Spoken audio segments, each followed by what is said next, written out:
All right, what is up, everybody? Hope everyone's having a great Saturday. It is Saturday. It's 6:01 p.m. January 20th, 2024. I am Andrew Macia, and this is the Medellin Buzz. And today we're going to be talking about my top 5 reasons why I love living in Medellin. The things that have basically kept me here for the last 14 years. So it's going to be a good one. I know we've got football on right now. I've got the scores up. I'm more interested in the 49ers Packers game. So I'm glad that we'll do a 2-hour stream. Then I'll be watching that with my girlfriend. Well, we'll probably be watching a series, eating, and I'll have the game up on my laptop. That's usually the way it goes. So hope everyone's having a great day today. It is the weekend, and weekends are always fun in Medellin. There's always something going on in Medellin. That's the best. Um, but yeah, that's. I'm glad that today was such a nice day. It's been so nice. So we're like in the sunny season of Medellin. Even though Medellin doesn't really have seasons, um, it has different, I guess, trends in the weather. And usually in this time of the year, it's very sunny and it's been really hot. It's been kind of humid as well. Let me open up the chat here. What's up, Zombie? How's it going? What's up, everyone? CBL Daddy missing the Baltimore Texas game. Yeah, the Texans game. Beast LFC. Hey, Andrew, 18 below, 18 below where you're at right now in Canada. Holy cow! When am I gonna come visit? I'll go visit in the summer. Christopher Garcia, you're here, but you're watching the Texans game. Let's go. I'm assuming that you're going for the Texans. I got my Hija Mia coffee. I did not have coffee this morning. I woke up pretty early to work and stuff, and I didn't even have breakfast. It warmed up in Canada. Oh, it's 18 instead of like -50.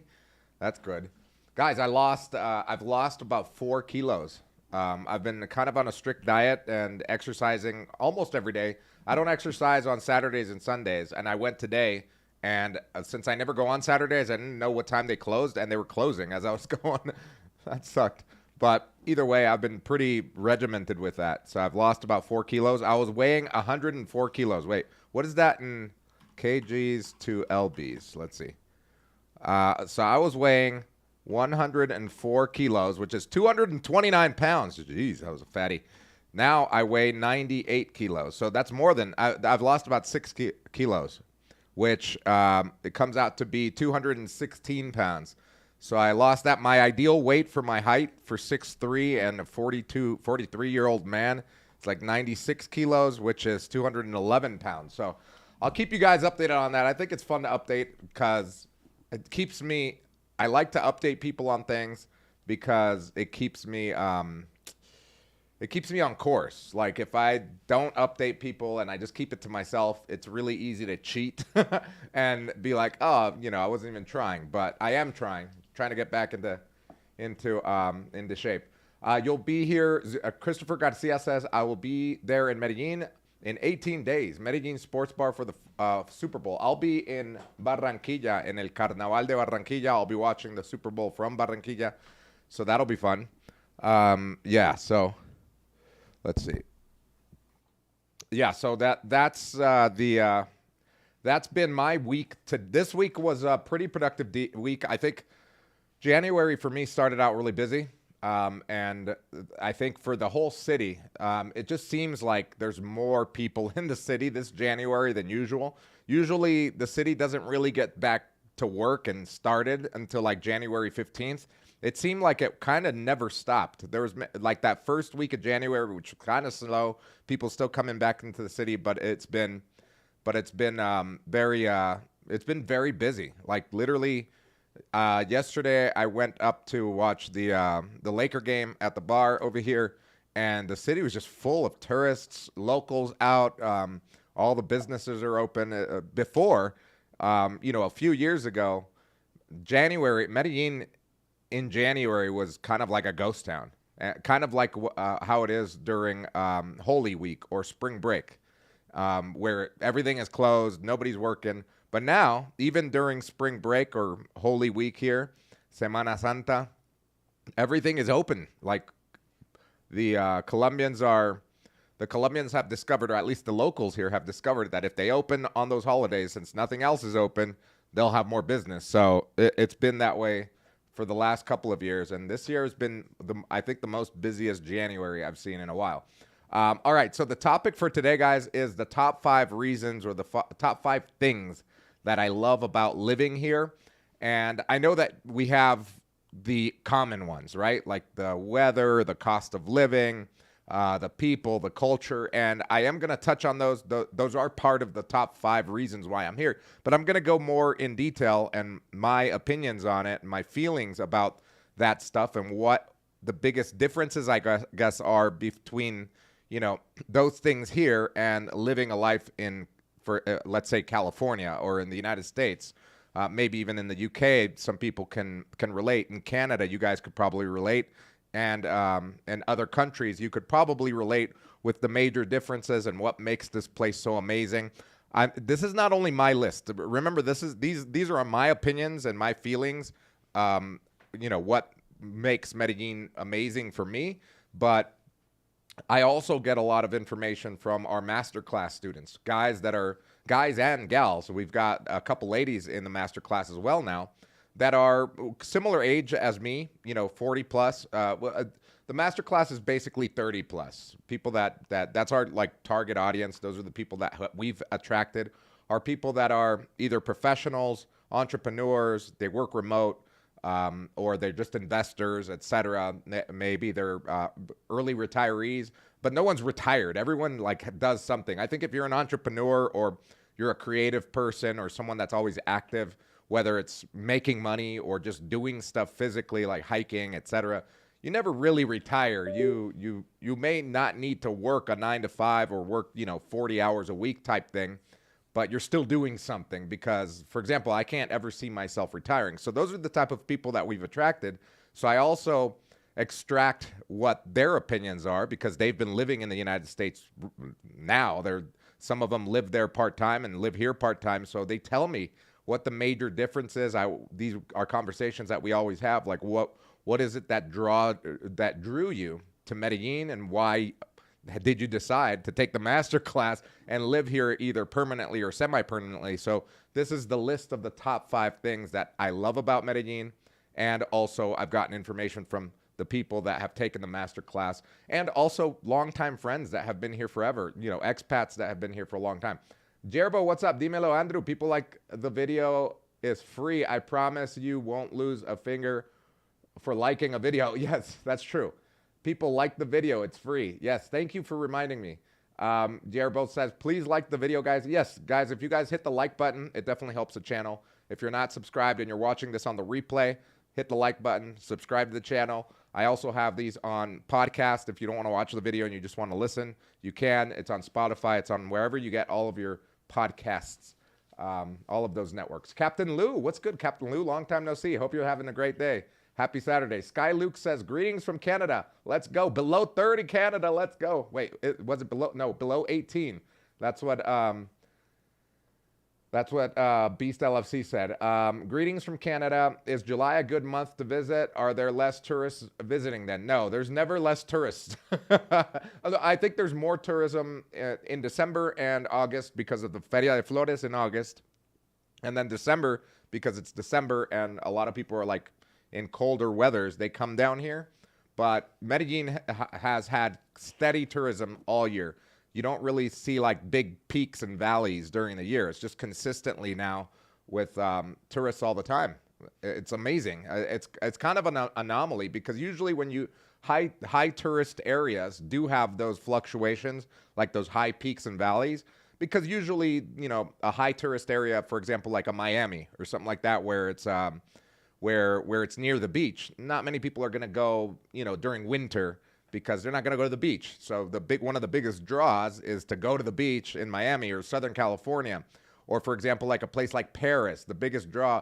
I mean, a lot of people don't go there during the winter because it could get really cold. So the great thing about Medellin is that the weather is consistent all year, and there is no beach. The beautiful thing about Medellin for a lot of people, I'm going to go over what it is for me, but for a lot of people, it's the weather, obviously the people, the city, life, etc. So that never really goes away year round. So, and I don't even think we've gotten started because we only had, I think the final verdict on tourism to Medellin in 2024 was like over 1.6 million. That means that it's a record because last year it was 1.5. Sorry, in 2022, 1.5 million came throughout the year. So we had like 100,000 more than the previous year, maybe a little more. And we're not even getting started because we had all the safety issues, crime issues, etc. Imagine when that stuff starts to get resolved.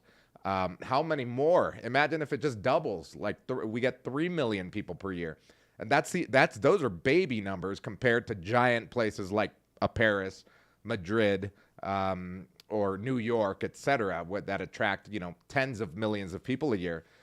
So we definitely hope that happens here for economic reasons, for putting the city in a good light, etc. Felix, what's up, Andrew? Hope you're good. I'm doing great. Life is good, baby. Christopher Garcia, when should you start receiving Airbnb for the festival? Well, I'm booked up until June already. So, yeah. So August is still open. So yeah, you could, but it's crazy how my Airbnbs are all booked up basically almost half the year. And it's only January 20th right now. Granted that I have been doing a lot more marketing this year and the end of the year than ever before. So they're all booked up. But yeah, I would start looking at places now, man, because that's going to go fast. I think the word is getting out that Medellin is a great place, and hopefully this year it'll be it'll get safer and attract even more people. I think that's what will happen. We just have to see what happens. Oh, you mean for Barranquilla, Christopher? Oh, I booked my stuff in November. We've got 82 people going to Barranquilla with us. I'm going to make a video out of it. It's going to be insane. It's going to be so fun. I'm so ready for Carnaval, man. I didn't go last year. So all of my Barranquilla friends are like, oh my God, this is going to be the best festival ever. We've got about 82 people going. My sister is coming down from California. My cousin is coming from California with her. My brother, who lives in Barranquilla with his wife, they're both going. We're all going to be just hanging out with 82 other friends. It's going to be insane. Felix, what's up? Why you tripping says, I went to Miami in winter because our cruise ship departed from there. Oh, so you were on a cruise. That's interesting. Thin Line Media, there is nothing to see in Medellin except for Las 70 Lleras. It's not Paris for sure. Yeah, but the problem is, well, not the problem. I think the major draw, obviously, is that for the price that you go to Paris for a week, you could probably live here a couple months. I think that's the biggest draw. And obviously the other benefits like the culture, the people, the weather, the lifestyle, it's way different than obviously a Paris or a Miami or a New York. So once real money starts coming into the country in the next 10 years or so, some of us will be kicking ourselves in the ass for not having bought at least one property out here. That's what I predict, but you can know I never should on myself. I don't know if you've heard that expression, don't should all over yourself. With shoulda, woulda, couldas, doesn't matter. If you don't buy a property here and you miss out on the train, guess what? There's going to be another trend somewhere else, probably here in Colombia. Barranquilla is not even anywhere near what Medellin is right now, but give it 10, 20 years. It'll probably be what Medellin was 5, 6, 7 years ago, or maybe even 10 years ago. Barranquilla still has a ways to go. You could still buy an apartment in Barranquilla right now for like $50,000 in a nice area, like where my brother lives. I'm going to go check those out. Felix says, did you ever live in El Centro? Yes, I did. I lived in Las Torres de Bomboná, and I also lived on La Playa con Girardot, which is called El Punto de la Playa. And I used to work in downtown as an English teacher at Blendex. Blendex is a big language institute. If you ever want to learn a language, I learned French there in 3 months, man. That's one of the best schools for languages that I've ever seen, which is awesome. Did you ever live in the Centro? Do you think it'll ever be gentrified there or popular. I formerly lived in Boston. Great place, but still too sketchy, I feel. Yeah, El Centro is still too sketchy. I don't think it's going to get gentrified anytime soon. There would have to be radical changes in Medellin in regards to safety, justice. They need to build like 10 prisons here, 10 jails, uh, to house, 40,000 people or something that are committing crimes.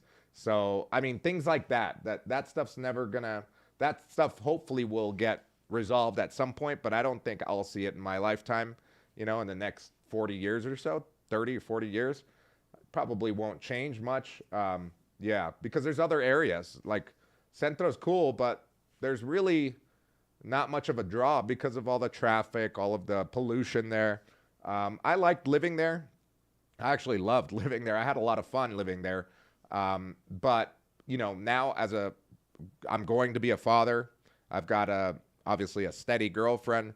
I wouldn't want to live in El Centro. I loved it when I was younger and I worked there and I was walking every day and I was single. Oh man, the best dates I ever had were I would take a girl, so she would come over and we'd go have like dinner or eat something small or have a drink at one of the little bars or little restaurants in downtown, like around 6 p.m.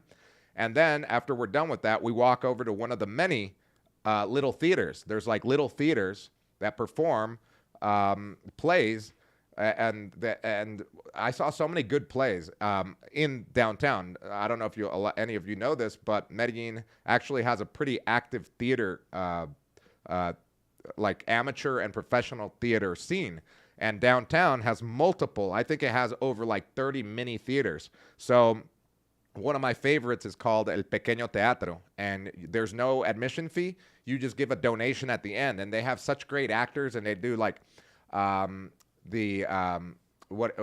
bunch of different plays, like classic plays to more modern plays. One of my favorites that I ever saw was so cool. So they did Romeo and Juliet, but Romeo was from Nacional and Juliet was from El Deportivo de Medellin. So the green team and the blue and the red team, and they divided like half the audience. We were all green with like green lights, and then they were all red with red lights on their side, and they did the Romeo and Juliet, but it was obviously with a twist with El Nacional and Medellin, and obviously it's a tragedy.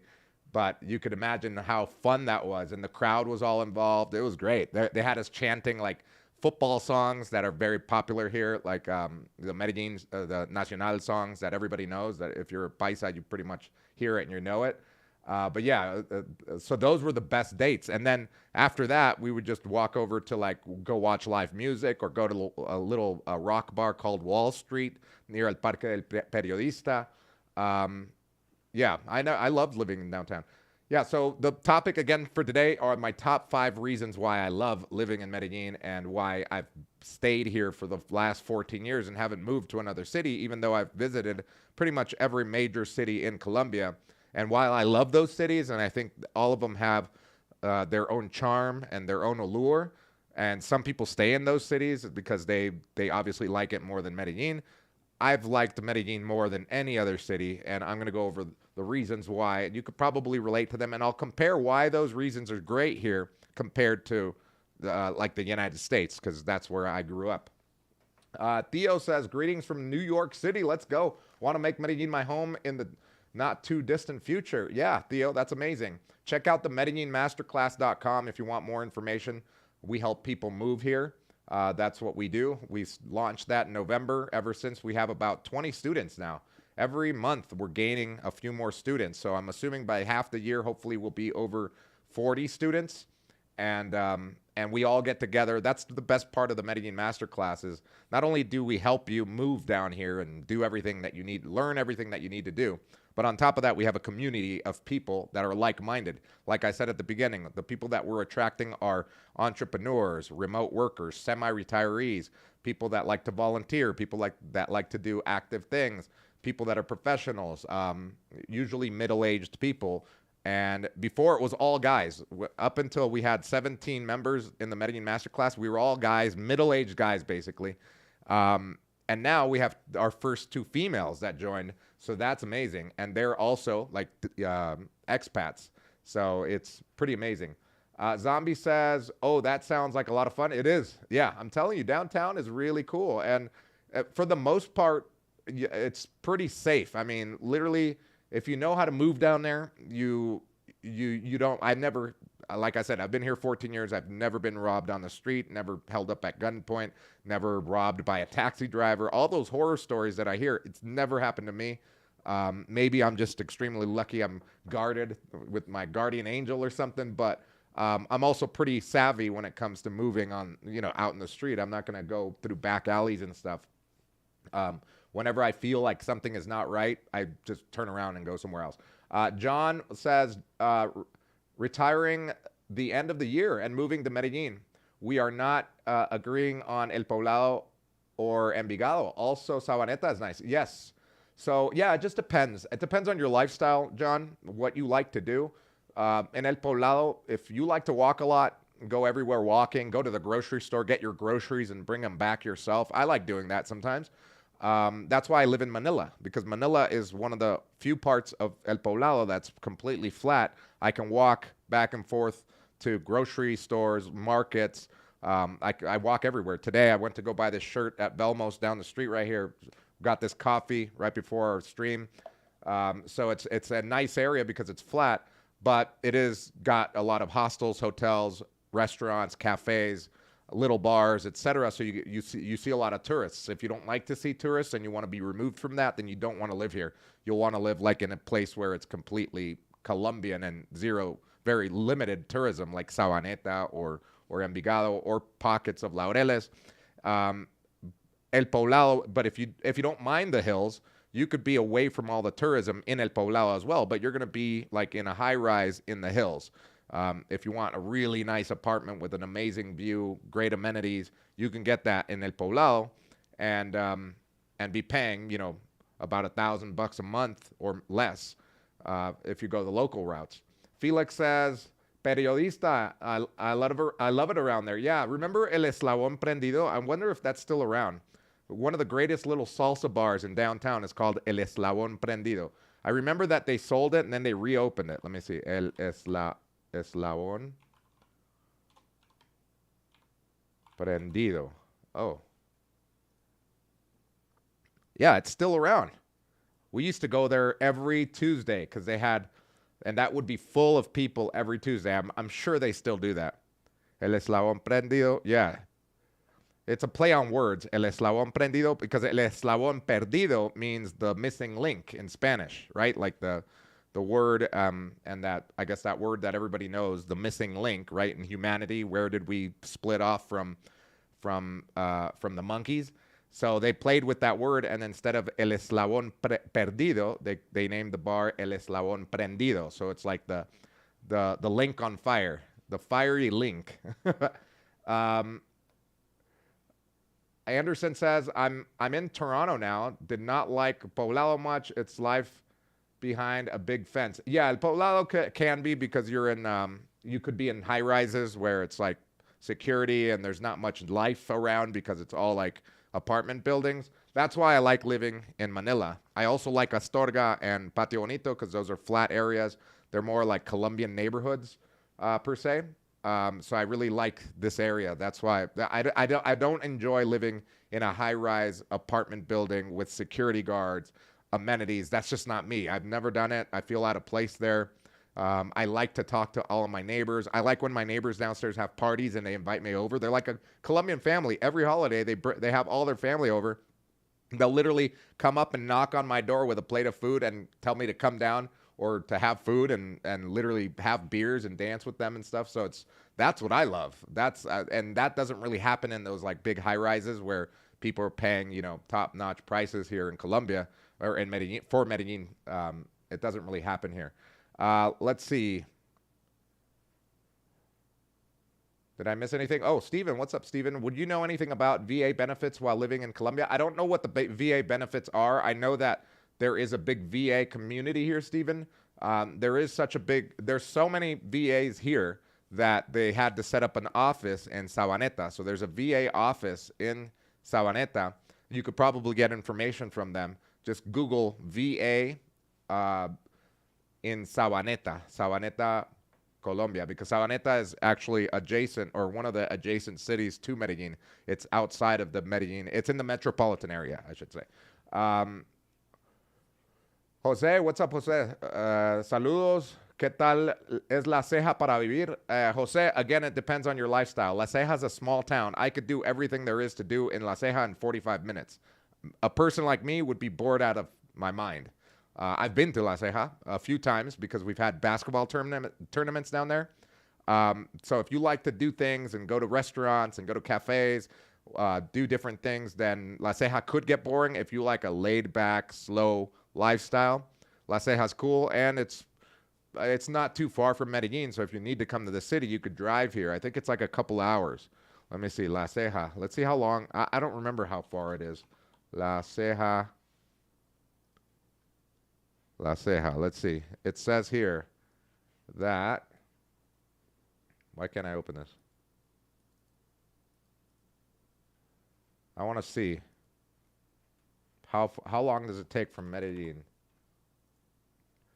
Okay, so driving, it's an hour and 9 minutes. So that's not too far. It's an hour and 9 minutes away because of the tunnel. The tunnel cut down like 45 minutes to get there. So it used to be 2 hours away. Now it's an hour and 9 minutes away. That's pretty good. It's not that bad.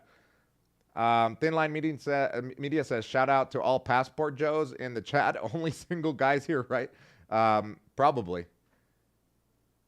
A lot of people don't write either on here. Sky Luke, what's up, Sky Luke? Sorry, I didn't say hi to you.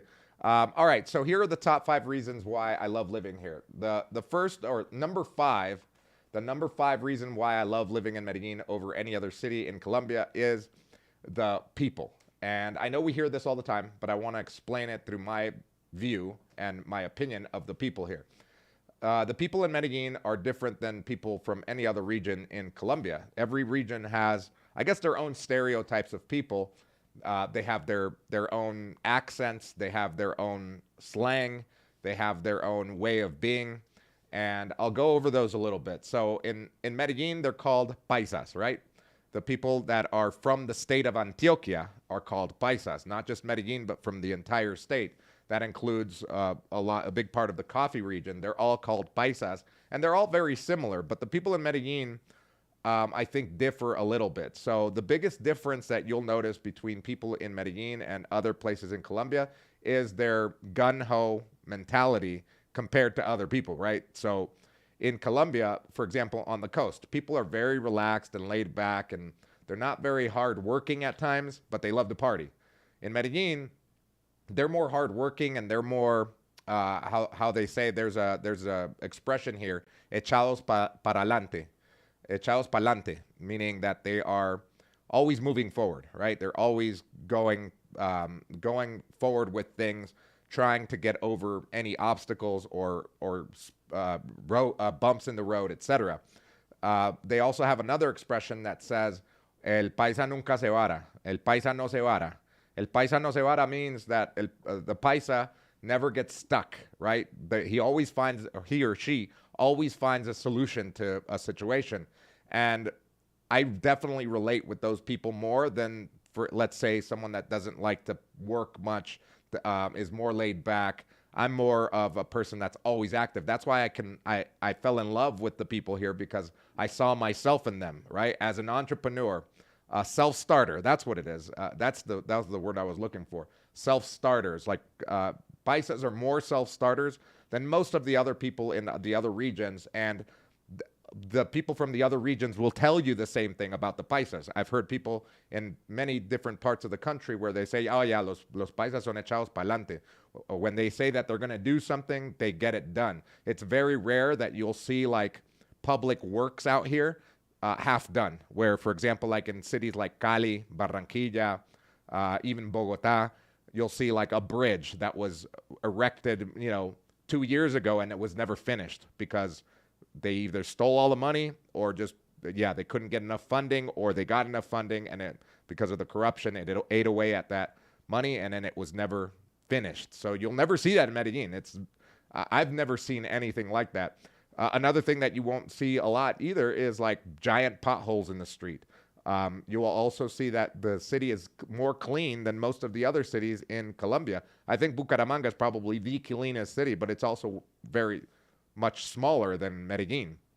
But for the most part, for being such a bigger city, over what 2 million people here in the city, and about 4 million in the vicinity, Medellin and this region and this area is pretty clean compared to some other bigger cities like Bogota, Cali, even Cartagena, Santa Marta, etc. So that's what I love about the people here. It's that they are very self-starting and they are hardworking, and they're pretty, I guess, creative when it comes to trying to find a solution for things.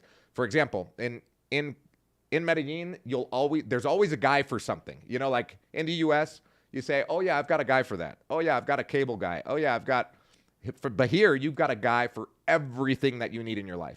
Literally, if you need your shoes fixed, oh yeah, there's a shoe guy right across the street. You need your washing machine fixed. Oh yeah, there's a guy right there at the corner. There's a what do you call it? A ferreteria, a tool store or whatever, and they can fix it. There's a guy for everything here. It's pretty amazing. But that's the paisa mentality, is that the paisa never gets stuck. El paisa no se vara. And that's a charm that's part of their personality that really charmed me when I first got here. Coming from Bogota, which is a very hustle and bustle type city, I felt like the people in Medellin not only were hardworking, because in Bogota people work a lot. I mean, it's a big city. People are working every day, trying to get ahead, etc. But the biggest difference that I saw between the people here and there is that the people here were a little bit more warm. They were more conversationalist. For example, I would get in a taxi in Bogota, and I could go the whole trip without saying a word to the taxi driver, and I'm sitting right next to him, kind of what would happen in the United States. Here in here in Medellin, that's almost impossible. The guy will talk to you the whole route, especially if he realizes that you're not really from here. My paisa Spanish has gotten so much better. I was really proud the other day because I got an Uber, and I was talking to the Uber, and he asked me if I'm from Medellin, and I said, no, I'm not from here, but I've been living here 14 years. He's like, yeah, because I could tell from your accent that you've been here for a long time, but there was something off. And I was like, yeah, everyone always says that about it. But he says, but your paisa accent is pretty much spot on. So I was really proud of that, because for a long time, I would get in a taxi or in an Uber and talk to them, and they'd be like, right away, oh, you're not from here. Where are you from? I'd be like, damn it, man. I've been working on this paisa accent for so long. John says, is there a big difference in the 5 and 6 cost for estrato? Not a huge difference, no. The biggest differences you'll see are in El Poblado with those. So El Poblado, for example, estrato 6 in El Poblado can be very, very much more expensive than an estrato 5, for example, in Laureles, right? That's the biggest difference. But an estrato 5 in El Poblado to estrato 6 in El Poblado, there's not a huge, huge difference, unless if you're in like the really, really high end apartments, like the Energy Building, etc. Those apartments are, those are very wealthy people that live in those. Those are like $1 million properties almost. Do you think the war in Ecuador is affecting Colombia? No, a lot of people didn't even know. So it's funny because I was at the bar and I was talking to the bartender. She's Colombian. I'm like, oh, what do you think about Ecuador? That shit's like going crazy over there. And she's like, what's happening in Ecuador? I was like, don't you read the news? Like, I don't read the news. I just get all my news from social media, really. But I was aware, but a lot of people aren't even aware of what's going on over there. Saul says, do you think that was what I just read. Her Grayness, what's up? Not yet, Saul Bravo? Yeah, it's not. I don't see any effect here at all yet. Medellin Paisa people are the most welcoming to foreigners. Someone is always at your service. One of the reasons I'm moving to Medellin. Yeah, 916. And it's not just to foreigners. I mean, I'm not really a foreigner. I'm Colombian. but literally all of the people here, I've never had like a negative interaction with someone where, like, for example, one of the things that I noticed, one of the big differences also in culture, I guess, in people, which also ties into culture in Colombia or in Medellin, as opposed to where I grew up in Southern California, is that I've never really seen any bar fights out here. People don't get drunk to fight. People get drunk to dance and have a great time here. They don't get drunk to fight. And it seems like a lot of Americans and or Mexican Americans and I guess American culture really, people get drunk and they want to fight. It's really weird. Um, and I grew up with that, and I understand that coming from Southern California, where punk rock. I mean, I used to go to rock bars, punk bars. I played in a punkish band back in 2000 when I was a kid, when I was 19 years old, and we'd get in fights, we'd get into mosh pits, and I love that. So I understand the culture, but coming down here, when I first got here, I'm like, man, all these people are all soft. But it's not really because they're soft. It's because that's not their priority in life. And it's so much better to live that way. Why go around trying to fight people and having this attitude? So that's a really big difference between the culture here and the culture that I grew up with in Southern California, where everyone kind of acts tough, especially if you're an immigrant in the United States, because you are a minority. It's like for some reason they feel like they have to act tough, or maybe even put like a facade on, right? If you ever meet a Colombian that grew up in, for example, New York or Los Angeles, it's like very different type person than a Colombian from Colombia. They're way different from the way they talk in Spanish to the way that they dress, the way they act, their outlook on life. It's very different to the people that actually grow up and live here. So that caught me by surprise as well, because when I first got here in 2010, I had never been here before, so I didn't know what to expect. I only knew what Colombians were like because of the Colombians that I knew in Southern California, and a lot of them were like the Mexicans, right? Like the Mexican Americans, like the Chicanos, which and I thought that they were all going to be mean. I thought that they were all going to be, hating on each other, because that's what something about America that changes Colombians, or something about Colombians that make them change when they're overseas.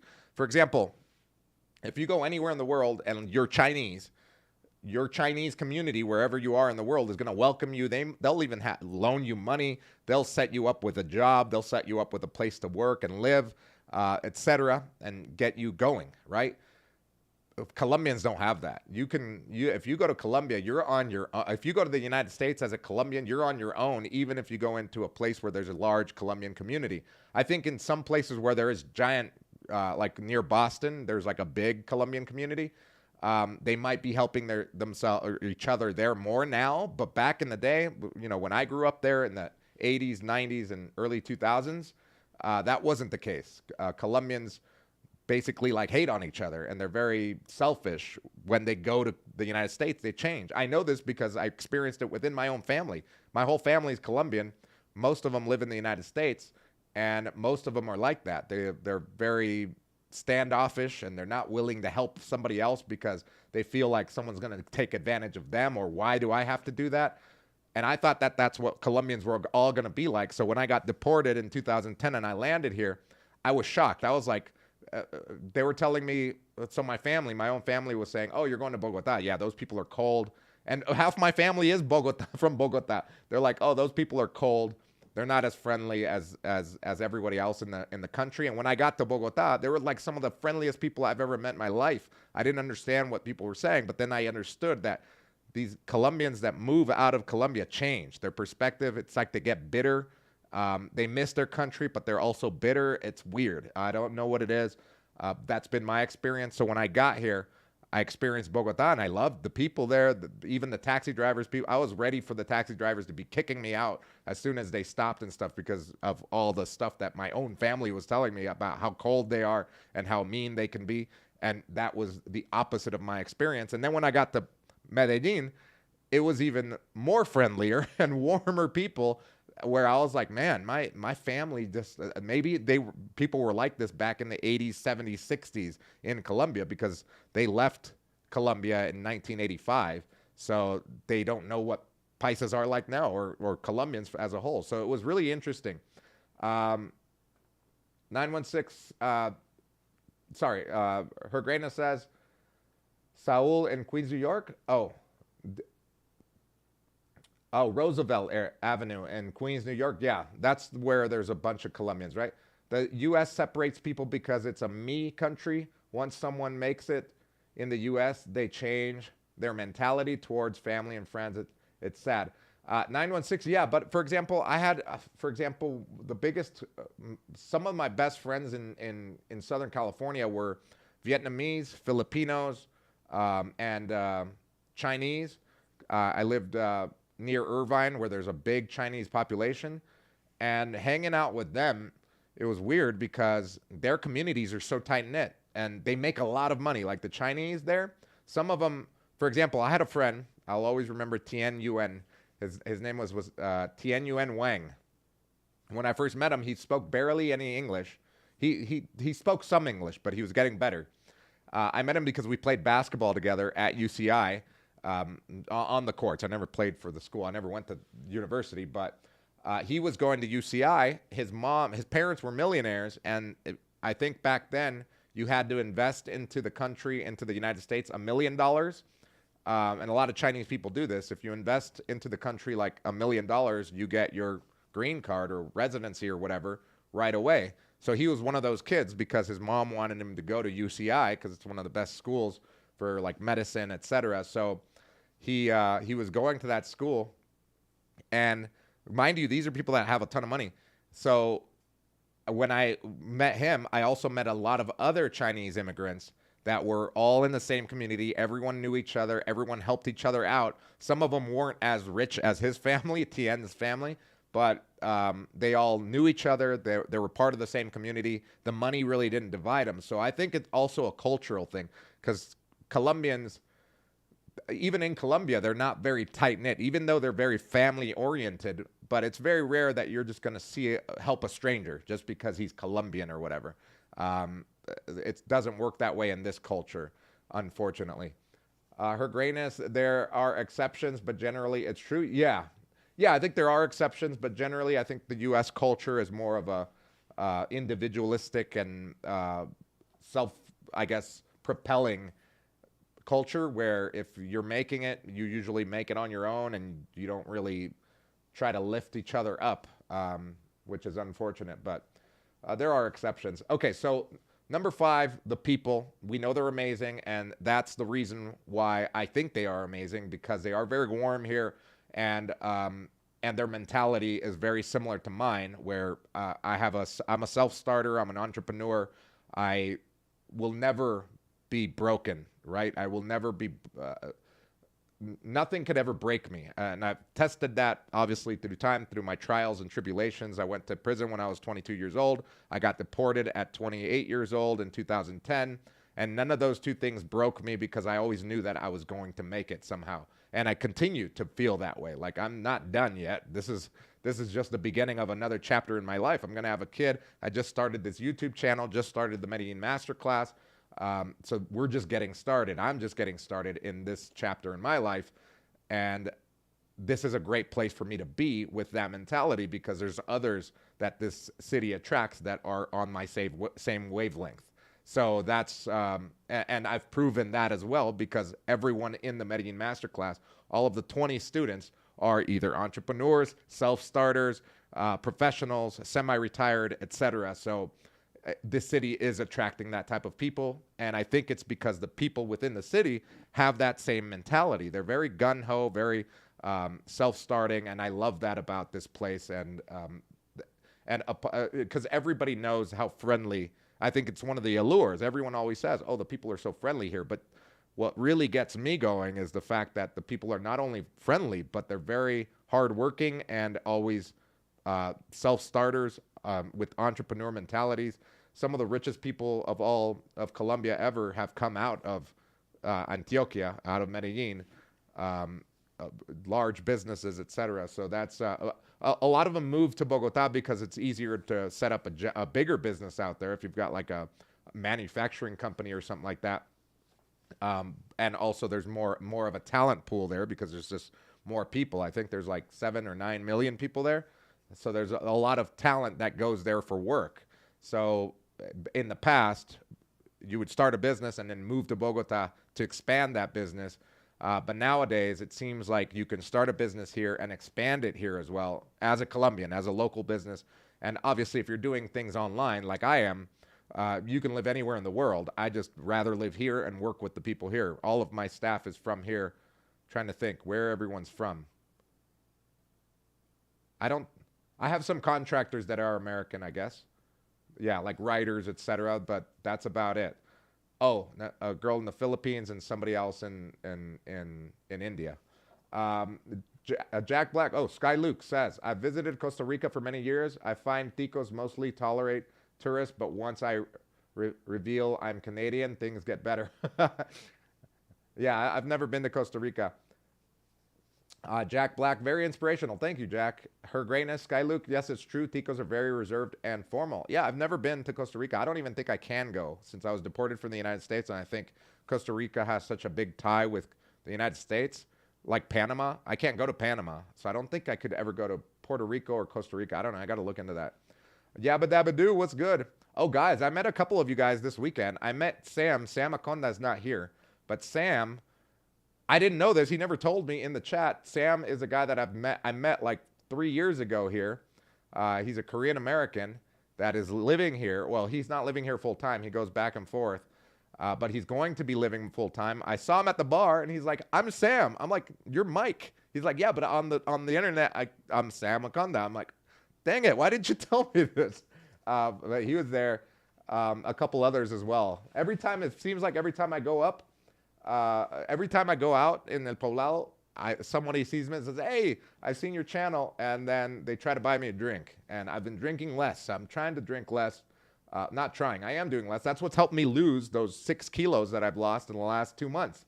Is I stopped drinking beer, and if anything, I'll just have like soda water and like rum or soda water and vodka, or just a shot of tequila, and that's it. No more beer for me, man. That stuff was making me fat. Kasim, hey man, after 3 years in Colombia, I'm planning on getting an apartment outside of Airbnb. I hear you have you have to pay 4 to 6 months in advance. Is that true? It depends on who you go with, Kasim. Yeah, if you go to this page here, I'm gonna put it in the chat. We have a free. Oh no, that's the real estate one. I have a video. Sorry, I have a video on how to rent off of Airbnb. Here on my channel. I'll put the link here in the chat. Sorry. This thing opened up there. Okay. YouTube. So I have a video that I made where I go over how to rent an apartment without going through Airbnb, because obviously Airbnb is overpriced. If you need to rent a furnished apartment, it is possible to rent a furnished apartment without using Airbnb. In some cases, yes, you have to pay in advance. But there are some others where you don't have to pay that much in advance. So here, I'll put it right here. Where is this video? Give me a second. Where is it? Oh, here it is. All right, so this one's for you, buddy. I hope you learned something from here, and if you need more help, feel free to join the Medellin Masterclass, and we'll definitely help you, because the Masterclass obviously teaches this in detail. What you're going to see in that video right there, Kasim, is what we teach in the Masterclass, but we go more in depth, where we have the list of the people. We've done all the research. Me and my team, we've done the research on all of the rental agencies that rent furnished apartments to people that just have a passport, that don't have a local ID, and maybe not even a local account, a local bank account. So people like you that want to rent, but they don't want to, rent for thousands of dollars on Airbnb. DJ Muñeco, can you go to Mexico? Yes, I've been to Mexico many times. I love it. 69 way better. What's good? God bless you and the family. Andrew, thank you so much. God bless you too, man. Appreciate it. I'm drinking Hija Mia coffee, man. This stuff is so good. Oh, guys, I have to. Today's video is sponsored. Hold on, I got to get the product.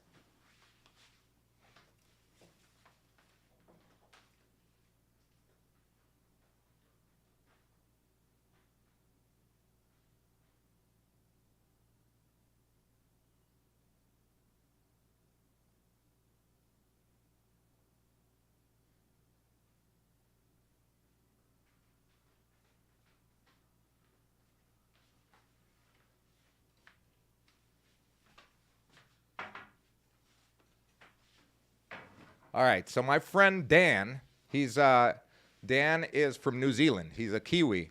He's married to a Colombian woman, and they started their own business here with another Kiwi business partner. So the owner of Hija Mia and my friend Dan own the best peanut butter in Colombia. This is if you've had this, you know. It's called peanut butter. They're called the Mani Bros. Mani is peanut in Spanish, so the Peanut Brothers. Mani Bros. This peanut butter is so darn good. It's all organic, no processed foods in here or additives or sugar. This is my favorite. They have various peanut butters, but this is my favorite. It's called the Crunchy because I use it in my smoothies. I make like banana, strawberry, oat milk, and protein smoothies, and I throw in a scoop of this, and it's so darn good. And this is my other favorite, my new favorite. Oh my gosh, it's leaking. Check this out. So this is peanut butter with chicharron flavor. I'm vegan, but the chicharron pieces are actually soy pieces, but it tastes just like chicharron. It's so funny. It's so good too. They have a spicy one too, and they have a chocolate one too that I love. So check out Mani Bros. They're amazing. What's up, Khan? Khan, if I only plan to stay in Medellin for 2 to 3 months, is it better to just rent on Airbnb? Khan, I always tell all of my friends, including my family, and all of the people in the Medellin Masterclass, if you're going to be here for a limited time, 1 to 3 months, you're probably better off on Airbnb. But if you don't want to go the Airbnb route, I still tell them, that first month or the first 2 weeks, rent on Airbnb in the area that you think you're going to like, because you could easily just leave, right? You could be like, okay, I'm here for 2 weeks and I don't like this. Let's go to another Airbnb and check out that area. And once you find the place that you really love, then you go through the video that I just put in the comments there or in the chat on how to rent off of Airbnb and start looking for apartments that are furnished for a lower price in that area that you're in. So yes, you're correct. It's better to go through Airbnb for a few reasons. Number one, it is safe and it's not no one's gonna scam you there.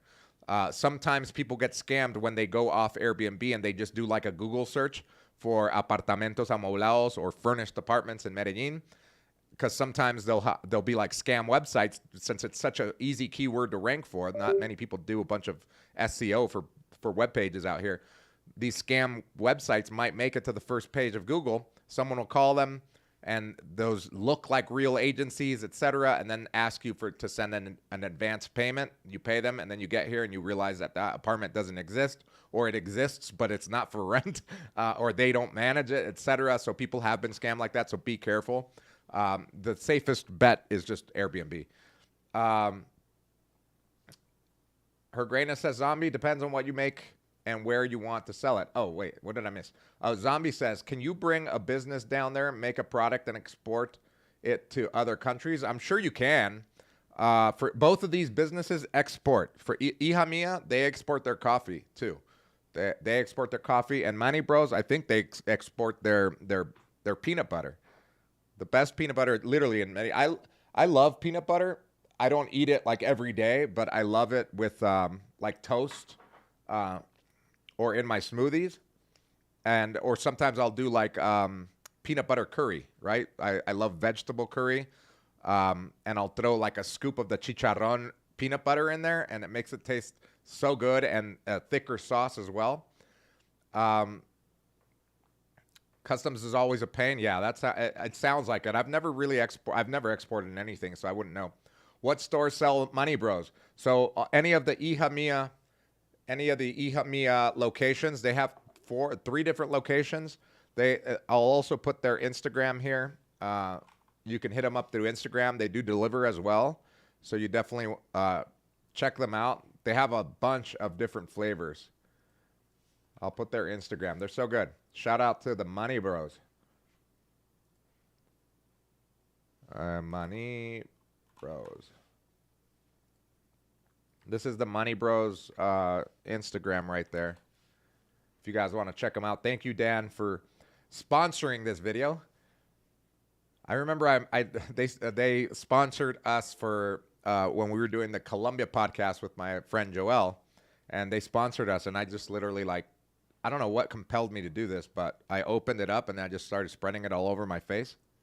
I don't know. Is that good for you? I don't think it's good for you. S. Anderson, there is a trade agreement with USA. Okay. Khan says, thank you. No problem, Khan. Okay, so that was number 5. The number 5 reason why I love living in Medellin is the people, and it's for those reasons, not just because they're friendly, but because they're self-starters, they're gun-ho mentality about life. They never get stuck, like they say in Spanish, un paisa no se vara, meaning that they never let obstacles stop them or get in their way. And I can relate to that because that's the type of person I am. I love that. Okay, so the number 4 reason why I love living in Medellin, and it's a big difference from when I lived in Southern California, is true freedom. In the United States, we're brought up to believe that we're free, that it's a free country. But in reality, you're only as free as your options. And in the United States, you have, 6 different fast food options. You have maybe 3 major places to go shop, do groceries, Walmart, Target, and Ralph's if you're in Southern California or whatever your groceries are there. So we don't really have true freedom. And one can say the same thing about Colombia, where you're only as free as your options here. But since the cost of living is so much lower here, and I'm making more money now than I ever was in my life, I honestly feel like I'm free. I can do whatever the heck I want, go wherever I want. And granted, on top of that in the United States, I was an illegal immigrant, so I was always looking over my shoulder, couldn't really move or do anything, and really, truly not free. And once I got here, that weight was lifted off my shoulders, and that coupled with the fact that it's a lower cost of living here, and I make dollars here, I feel way more free, and I feel like I can do whatever I want, whenever I want, with whomever I want. And I love that. And that's really a big difference for me in life. And I think that if I were to move to a more expensive city, for example, I don't know, like a city in Europe or any other country that's more expensive than here, my life would be a little bit more restricted and I would feel less free. And I love the feeling of being free because I never want to be feeling like I'm restrained or I'm being held back by something. So that's the number 4 reason why I love living in Colombia and in Medellin. It's because of this true freedom that I now feel. Everyone is different, I understand, but this is just my story and my experience. If you can relate, let me know. Write it in the comments. I think it's something that some other people feel as well. And mostly it's due to the cost of living, right? The cost of living is lower, so you feel like you can do more with your money and your time. Because one thing is money. The great thing about the cost of living being lower is not just that your money goes farther, but you gain more time. And that's what I think a lot of people are after, is being able to have more time to do the things that they love and spend time with the people that they love. And in Medellin, that has been my case, where I can spend more time doing the things that I like to do and focusing on bettering my life. And now that I'm going to have a family, being able to raise a child and not have to worry about going to a 9-to-5 job, who's going to take care of him, I'm going to miss out on special moments, etc. I'll never have that happen to me because of the situation that I'm in now, which is great, and the lower cost of living and cost of labor in Colombia. S. Anderson, that's great information because I found so few products without artificial ingredients in Medellin. Yeah, but I'm glad that you said that, Anderson, because a lot of people come down here and because they lose weight here, it's true. A lot of foreigners come here and because of the eating culture here, they lose weight because they're eating maybe more whole foods and more complete meals, I guess. And maybe doing even more exercise because they're walking more, because they might just be here for a couple months, so they don't have a car. They live in an area like El Poblado or in Laureles, where you can walk everywhere really if you want, and you want to explore because it's a new place. So you're walking more, you're eating healthier, maybe more fruits, etc. They lose weight and they say, well, the food in Colombia or in Medellin is healthier than the United States, and that's not true. There is really no organic food here. Like, farm to table doesn't, that movement hasn't hit Medellin like for locals, because that is an expensive thing. It's a luxury to have, a farm that brings you food. You can get it, but it's going to be more expensive than going to El De Uno, excuse me, El De Uno, or to the Éxito. Whereas in the United States, you can, farm to table is kind of like a trend, right? You can get it, might be more expensive, but I think it's more available. Organic whole foods are more available there than here. But the fact is that your lifestyle is a little different here, so people lose weight all the time. Um, yeah, Raul, what's up, Raul? Off topic. Look up Guy Martin Gravity Racing Medellin. Yes, I've seen it. Just came out. Crazy bicycling fun in Colombia. Yes, I've seen Gravity. I lived in downtown, and they do a lot of the Gravity bicycling coming from like the hills of like Manrique, or even like the road that goes up into Santa Elena coming down. They do it on Las Palmas all the time. It's very scary, actually. Looks cool, though. It looks cool. Those guys are fearless. It's like always, once a year, someone will die. Like some kid will die from doing Gravity bicycling. If you don't know it, it's pretty awesome. Raul says Colombian food is way, way healthier than here. I think it's just their options are healthier here, because they don't do fast food really here. But if you think about it, like the Colombian fast foods are all fried. A lot of the Colombian, especially paisa cuisine, is fried foods, fatty foods, not very healthy foods. But people don't eat enormous portions, right? You can't supersize an empanada. you can't add fries in a giant tub of Coca-Cola with an empanada, really. I mean, they're still drinking that and eating that. Like, right, like a deep fried potato, right? Like a stuffed potato, papa rellena, or like an empanada that's deep fried in grease and lard. That's not very healthy, and that's the fast food here. But people will eat like one empanada, as they're, going to work or whatever. They're not getting like a number 6 supersized with an extra portion of fries or an extra Big Mac like in the United States, because it's super cheap for someone that's making dollars in the U.S. As opposed to here, you buy an empanada for like the equivalent of like $1 or less than $1, 75 cents or whatever it is. But people, it's not culture to like gorge yourself with food. So it's just different. It's different eating culture. Christopher says, I actually gained weight there because I tend to eat more there. Oh, really? Yeah, that's like one of the few people I've ever heard. The vegan, Anderson says, the vegan restaurants meals were great. Yeah, there's so many more vegan restaurants now. Before, like 5 years ago, it was kind of hard to be vegan and eat out. You'd have to cook a lot. I'd have to cook a lot. And I started my vegan journey like 5 years ago. And it was a little harder, but now it's super easy. There's so many options. Every restaurant has like vegetarian or vegan options on their menu, where in the past that wasn't the case. It was so hard. Her Greatness, organic foods are 3 times more expensive in the U.S. Yeah, but again, the accessibility is higher. Here in Colombia, there is really no accessibility. There's like one grocery store called El Carulla del Campo or something like that. It's the organic Carulla market, and it's in El Tesoro Mall. It's all organic stuff, but it's, again, it's like 3 times more expensive than just going to the Éxito. So most of the population won't be able to afford that here. Juan Arango TV. What's up, Juan Arango? LA is where you go to be someone. New York is where you go when you are someone. Miami is where you want to be someone else. Medellin is where you go to be the best version of yourself. I like that. Casa Naturista en Itagüí. Check it out.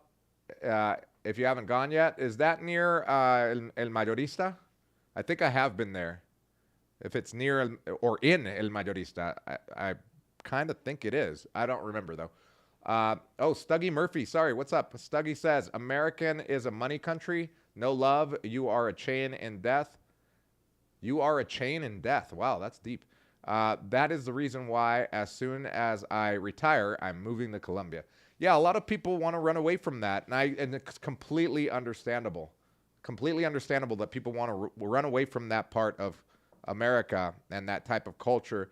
One of the things that I didn't really like growing up in the United States was the fact that like I didn't really know my neighbors in my neighborhoods. Once we left like the lower income neighborhoods, because when we first got there, obviously we were illegal immigrants in the country, and my parents were only like 24 or 25. So we had to live in lower income neighborhoods like in Anaheim and Medellin, sorry, in Medellin and Santana, etc. And then once they started making more money, we moved out to the suburbs, and that was even more secluded, right? Like in the lower income neighborhoods where it's like all Mexican families, really. Those were fun, and we knew all of the neighbors. Everybody knew each other.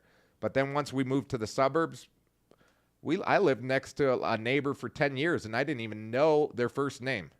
Well, I still don't know their first name. I might have known it back then because we'd see it in the mail or something, but never even really saw them, talked to them, didn't even know them. We lived next door to someone for 10 years and didn't even know their name. And I hear that happens a lot in the United States where you live next to someone for decades and you never even talk to them. My sister lives in Irvine. She has an apartment in a really nice, like, gated community there.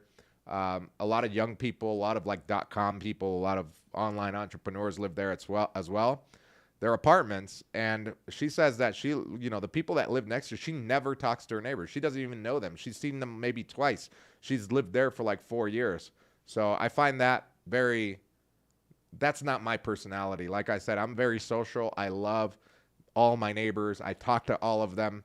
I know who they are. I know what they do for a living, etc. Even though we have one Colombian neighbor here, who is like very, very secluded. He's one of the best tattoo artists. He does like realism tattoos. So he has a studio in his apartment. People go in there, but I hardly ever see him go in and out. He's kind of like a hermit, but very nice guy, very awesome. But he doesn't like party or anything like a normal Colombian would. But anyway, but I know him, right? Like we're on first name basis. We say hello to each other. Sometimes stop to talk. He's tattooed my next door neighbor, Joel. Sammy says, advice on how to learn to make money online. How did you learn your craft? Any good resources?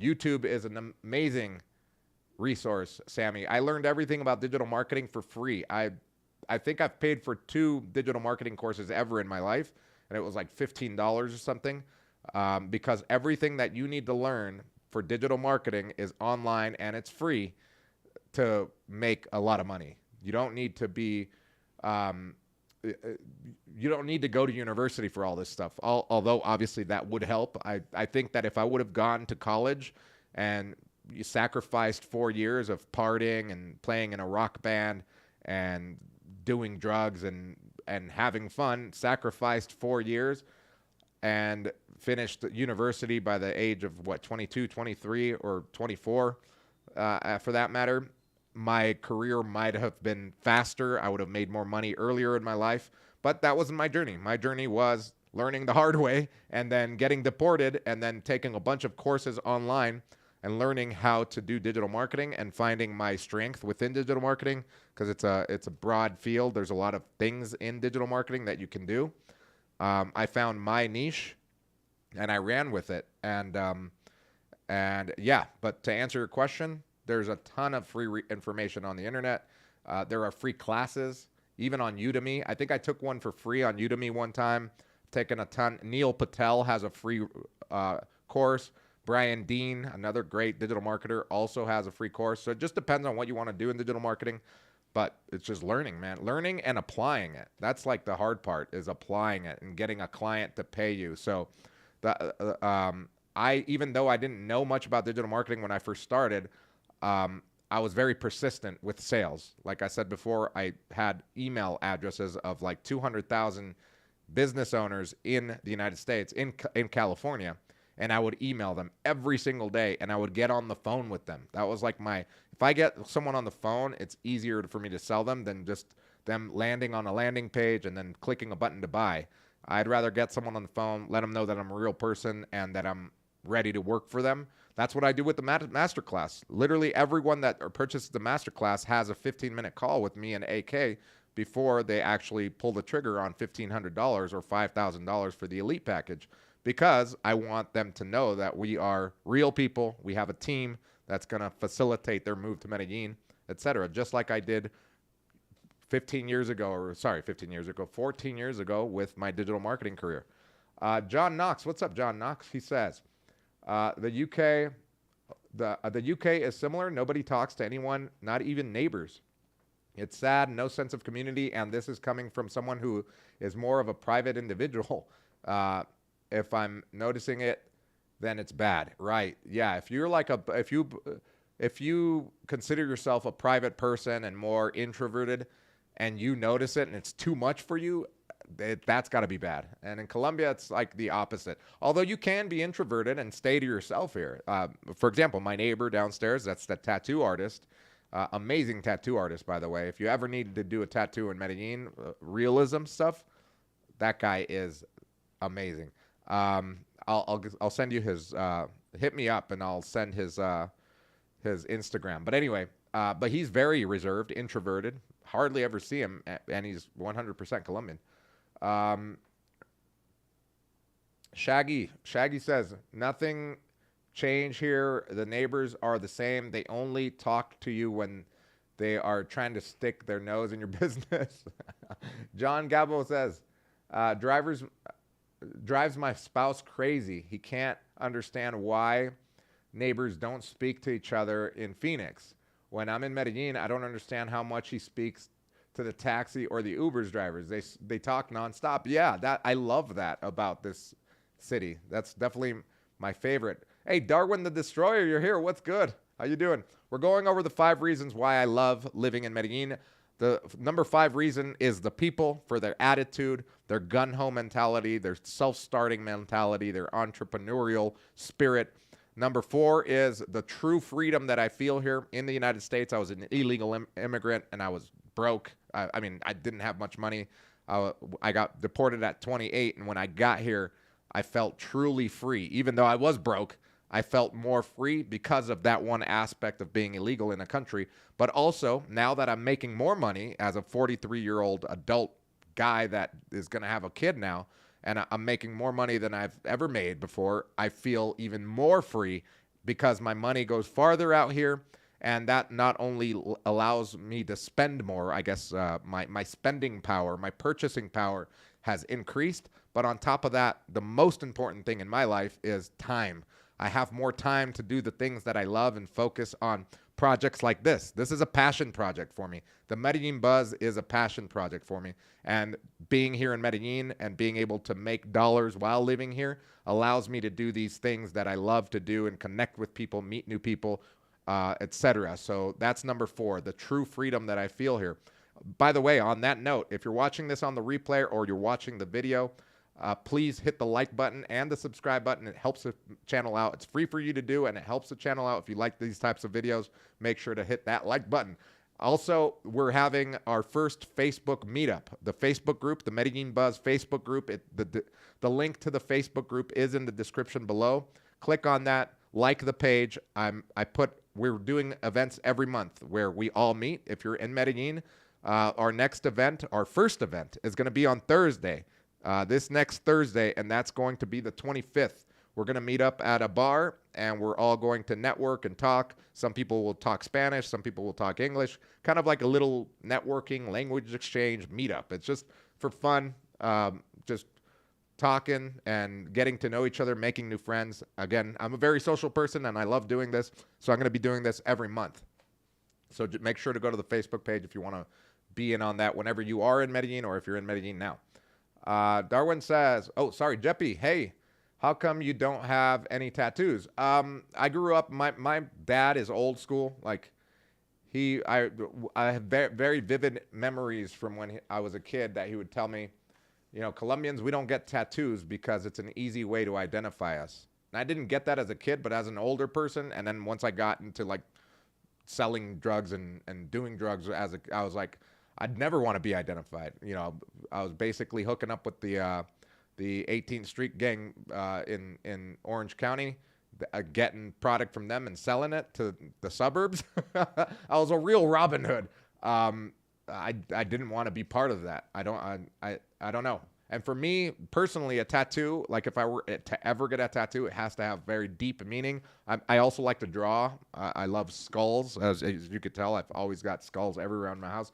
I love Katrina. So it would be something of deeper meaning. I just haven't had anything of deeper meaning to tattoo on myself. Now that I have a kid and I live in Medellin and my kid is going to be paisa, I have a very good reason to get a tattoo, but I don't know. I'm 43. What the hell do I need a tattoo now? I guess it's an expression of art, but it hasn't been me. It's not me. Um, Shaggy says, Darwin says, I just want to an entrepreneurship. I just went to an entrepreneurship course this week here in Vegas. Yep, I've done so many of those here in Colombia and in California. When I lived there, I've always been like an entrepreneur. I wanted to be in business, etc. So going to those free courses, free seminars, free Tony Robbins seminars, free. I've done everything. Augmandingo. I've done Augmandingo. What is that his name? No, Augmandino. Augmandino, not Augmandingo. Mandingo is a different thing. Augmandino courses. I've done a bunch of different seminars. I love them. So, yeah, being around people like that, like-minded people, is very important for me. Her Greatness says, I lived in Vegas. No big deal. Lots of gamblers and most lose money. Brian Blue. What's up, Brian Blue?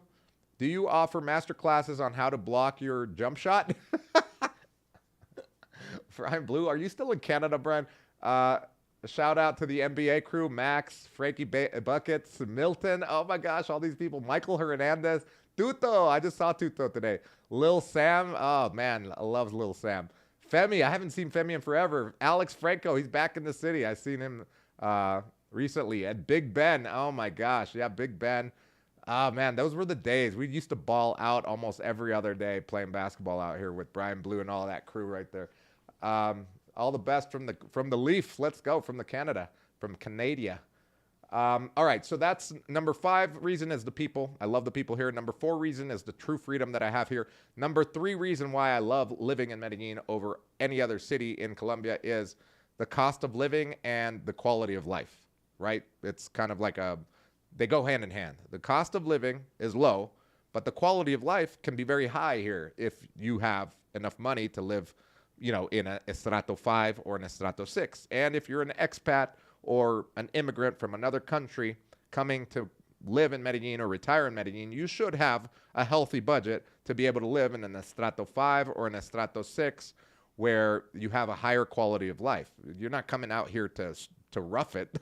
You're coming out here to make your life even better, have more time to do the things that you love to do, and meet quality people. So the cost of living facilitates that, and then the higher quality of life in neighborhoods that have Estrato 5 and 6 allows you to have kind of a dream life, really. I consider that I have a dream life because because of everything that I've talked about. It's hard to describe if you've never been here, but if you've been to Medellin, even if you've just been here just for holiday or for vacation, you understand how amazing life can be here. If you've got a budget of $2,000, $5,000, you are living like a king out here, and you have a ton of freedom. You've got a ton of help from people that can help you do anything out here, and life is great. Life is good. So that was number 3, the cost of living. So what is the cost of living right now? So let's just go over what the US dollar to peso is. Right now, as of today, it's at about 3,900 pesos to $1 US. 3,900 pesos to $1 US. And so that means that the minimum wage in Colombia, I'll tell you that right now. The minimum wage in Colombia is 1,300,000 pesos. What is that in dollars? Let's do the conversion right now. The minimum wage is 1,300,000 pesos per month. And in dollars, that's $332, give or take some cents as well. But that means that people that are earning the minimum is $332. I read an article that the average Colombian, I'll pull it up actually. Average, how much does the average Medellin person make? So on average, in Medellin, so this is from salaryexpert.com. It says the average salary for jobs in Medellin, Colombia is 43,657,000 pesos per year, or an hourly rate of 20,000 pesos, almost 21,000 pesos. And what does that equate to in dollars? Let's check it out. In dollars per year, the average person is making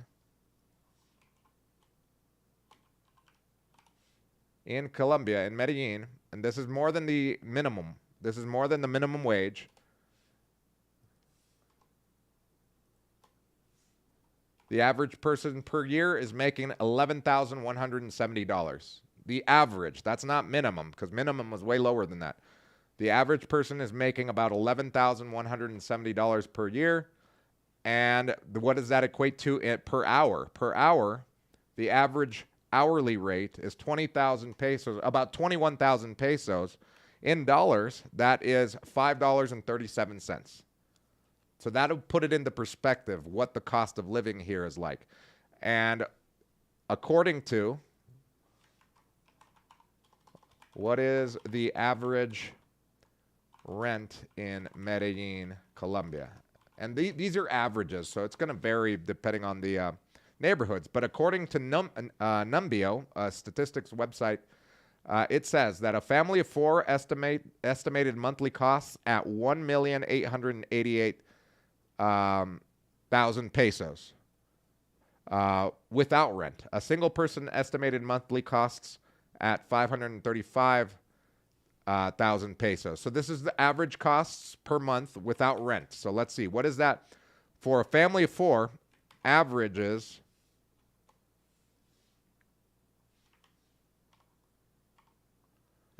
about $483. That's a family of four. Averages $483 per month in expenses. A single person averages $535 per month. 535,000 pesos per month. And that equates to about $136 per month. That's the average Colombian in Medellin, what their expenses are apart from rent. And what is rent? What is the average rent? Rental prices depend on where you're living in Medellin. It could cost anywhere between $650 to $1,200. That is from twotticketsanywhere.com. I don't know how official that is, but it sounds about right. Yeah, it sounds about right. I mean, $650 for a 3-bedroom apartment is very, very possible. This apartment that I live in, 3-bedroom, I pay $450, but if it were on the market today and they wanted to rent it at today's rate, it would be around $600 to $650. And this is an Estrato 5 in El Poblado. We are Estrato 5 in El Poblado here in Manila. I think they're converting it to 6. I don't know. You don't really see much of a difference again with those two estratos here in El Poblado, but that's the cost of living in Medellin. So having that cost of living, and let's say that you're making, so let's say that your rent is, let's say $650. Let's say your rent is $650 here for like a long-term unfurnished apartment, with a yearly contract, let's say $650, and you're a single person. And let's say that your monthly expenses, I'll be very conservative and add more, even though the average for an average Colombian is 135 or so dollars per month. Let's say average extra expenses are, let's say $250. That's $900 per month to live your whole life. Let's even increase that.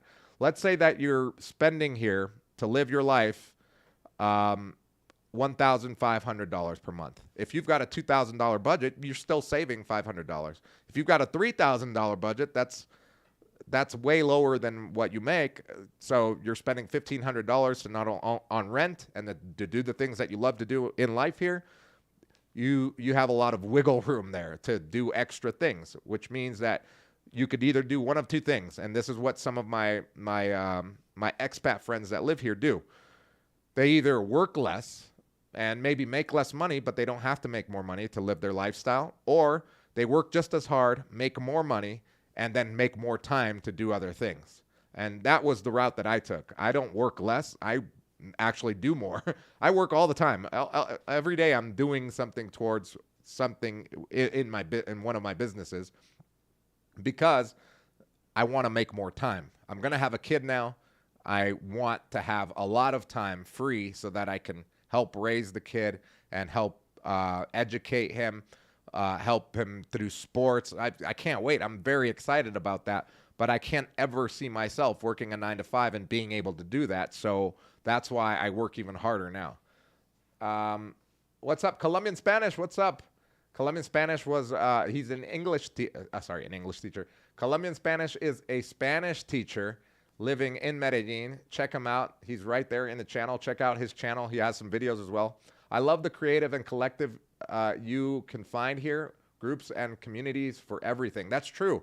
Colombian Spanish, very, very true. And in Medellin, there are communities for everything. There's WhatsApp groups for everything. There's meetups for pretty much every interest that you may have. Send big hugs for everyone. Saludos. 916 says, I earn more in one day of work in the U.S. than someone making the average salary a month in Colombia. Yeah. So when I complain about having to go to work in the U.S., I think about that. Exactly. And then once you're able to come and live here, you could take advantage of that. And I say take advantage of for a lack of a better word, but what you're doing is you're investing in the country, because if you're coming down here and you make, let's say, over $2,000 a month, if you're making over $2,000 a month, you have employees, whether it's a domestic employee like a cleaning lady, you've got your guy that comes in and helps you set up your network. If you've got internet stuff, you're putting people to work and you're investing in the country. And that's what it really is. You're not coming here to take advantage of it. You're coming here to make a better life and also help other people make a better life for themselves, the locals, which is huge. Sky Luke says, $1 Canadian is 2,920 pesos. Exactly. It's almost 3,000 right now. Derwin the Destroyer says, please make my lease $650. Yeah, you can find them. You just got to do the legwork and meet the requirements, but you can do it. My flow says, how is the Las Palmas, Buenos Aires area? I booked an Airbnb there. You're going to love Buenos Aires. I love Buenos Aires. And your Airbnb will probably be nice. You're probably overpaying. Well, not overpaying. You're paying whatever it is on Airbnb. Don't ever worry about that. Don't compare your Airbnb rent to what locals are paying in rent there, because it's two very different types of rentals, first of all, and two very different demographics as well of people.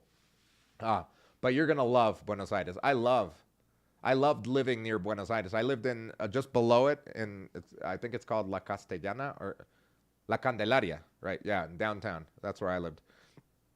And Jep says, look at your expenses in U.S. You probably are paying $30 for an Uber Eats per meal. Yeah, on top of that, any other expense that you may have, like even just buying clothes, buying groceries, paying your internet bill, all those expenses add up in the United States. And if you're making dollars, you're spending dollars. So you're kind of capped. But in Colombia, if you're making dollars and spending pesos, you're not only saving money or paying less, but you also have room to invest in the country, like hiring someone to be your personal assistant, hiring someone to come and clean and cook for you. So you're investing in the Colombian economy, which is great. John says, another great live chat. Thanks for the wisdom. Hey, thanks a lot, John. I appreciate that. 916 says, Jep, oh, for sure. Average Uber ride in Medellin is between $2 to $5. Exactly. Yeah, I think the most I've ever paid for an Uber, apart from going to the airport, I've taken an Uber a couple times going to the airport, but usually I have my driver, Oscar. But the most, other than that, just going within the city, it was like $12, maybe $16 during peak hours. When I used to play in basketball tournaments, sometimes they'd be across the city, like in Bello, or down south in Sabaneta, because there's like in Itagüí, there's a new wooden court, which is amazing, and those are farther in distance. If you are U.S., you must pay taxes to U.S. for income, work less, pay less. If you are U.S., you must pay taxes to the U.S. for income. Yeah, I mean, well, if you're Colombian, you pay taxes to the Colombian government. Less people pay taxes here. The tax system here is kind of weird. It's kind of weird.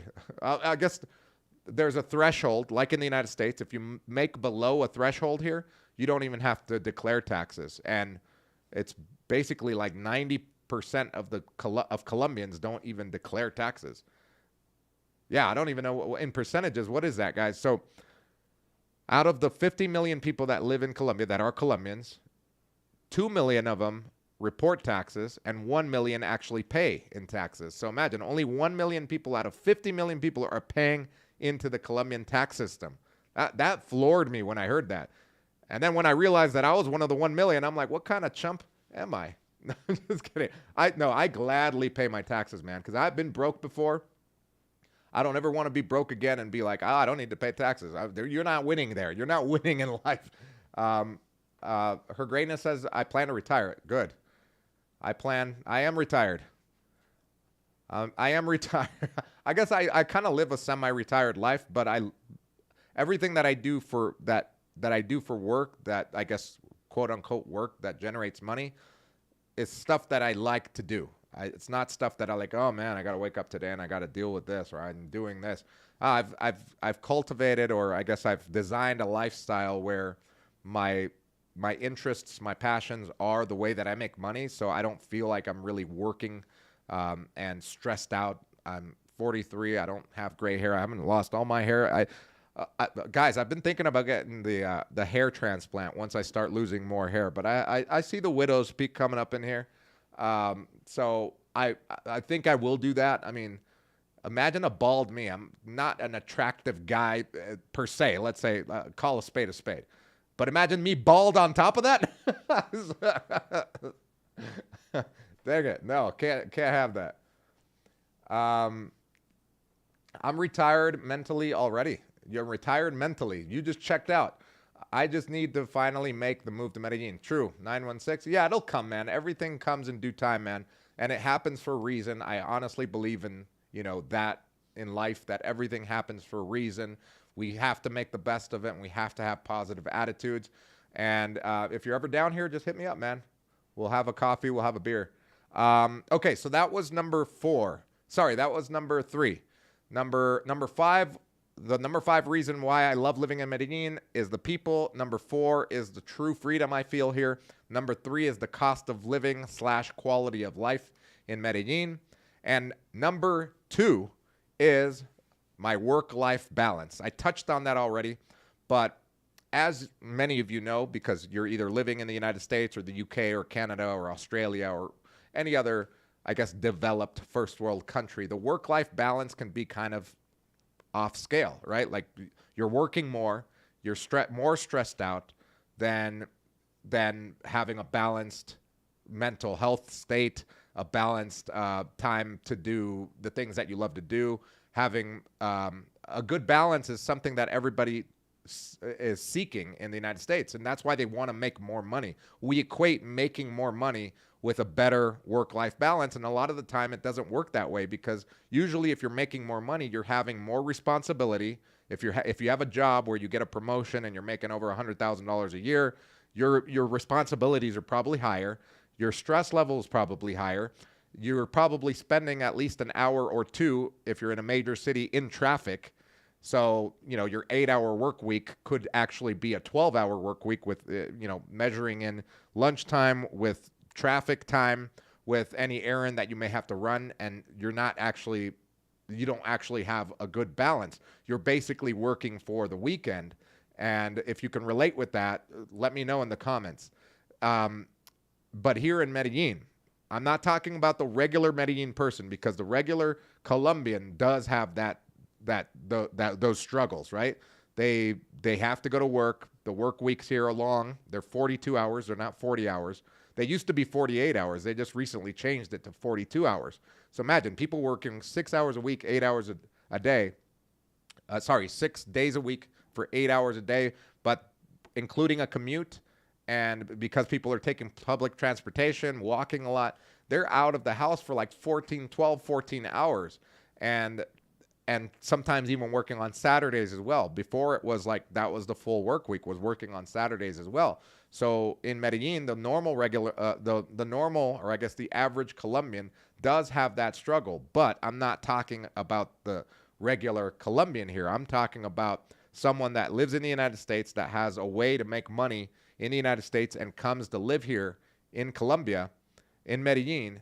Your work-life balance goes through the roof, because if you're working from home, if you've got a remote job or an online business or something where you're able to generate money here and make dollars, not only can you work from home or from co-working spaces where you're comfortable, where you don't have to commute, but on top of that, you're making dollars, so you're able to make more time. I already touched on that, but really, instead of thinking that in your life you need to make more money, I need to make more money. No, you need to make more time.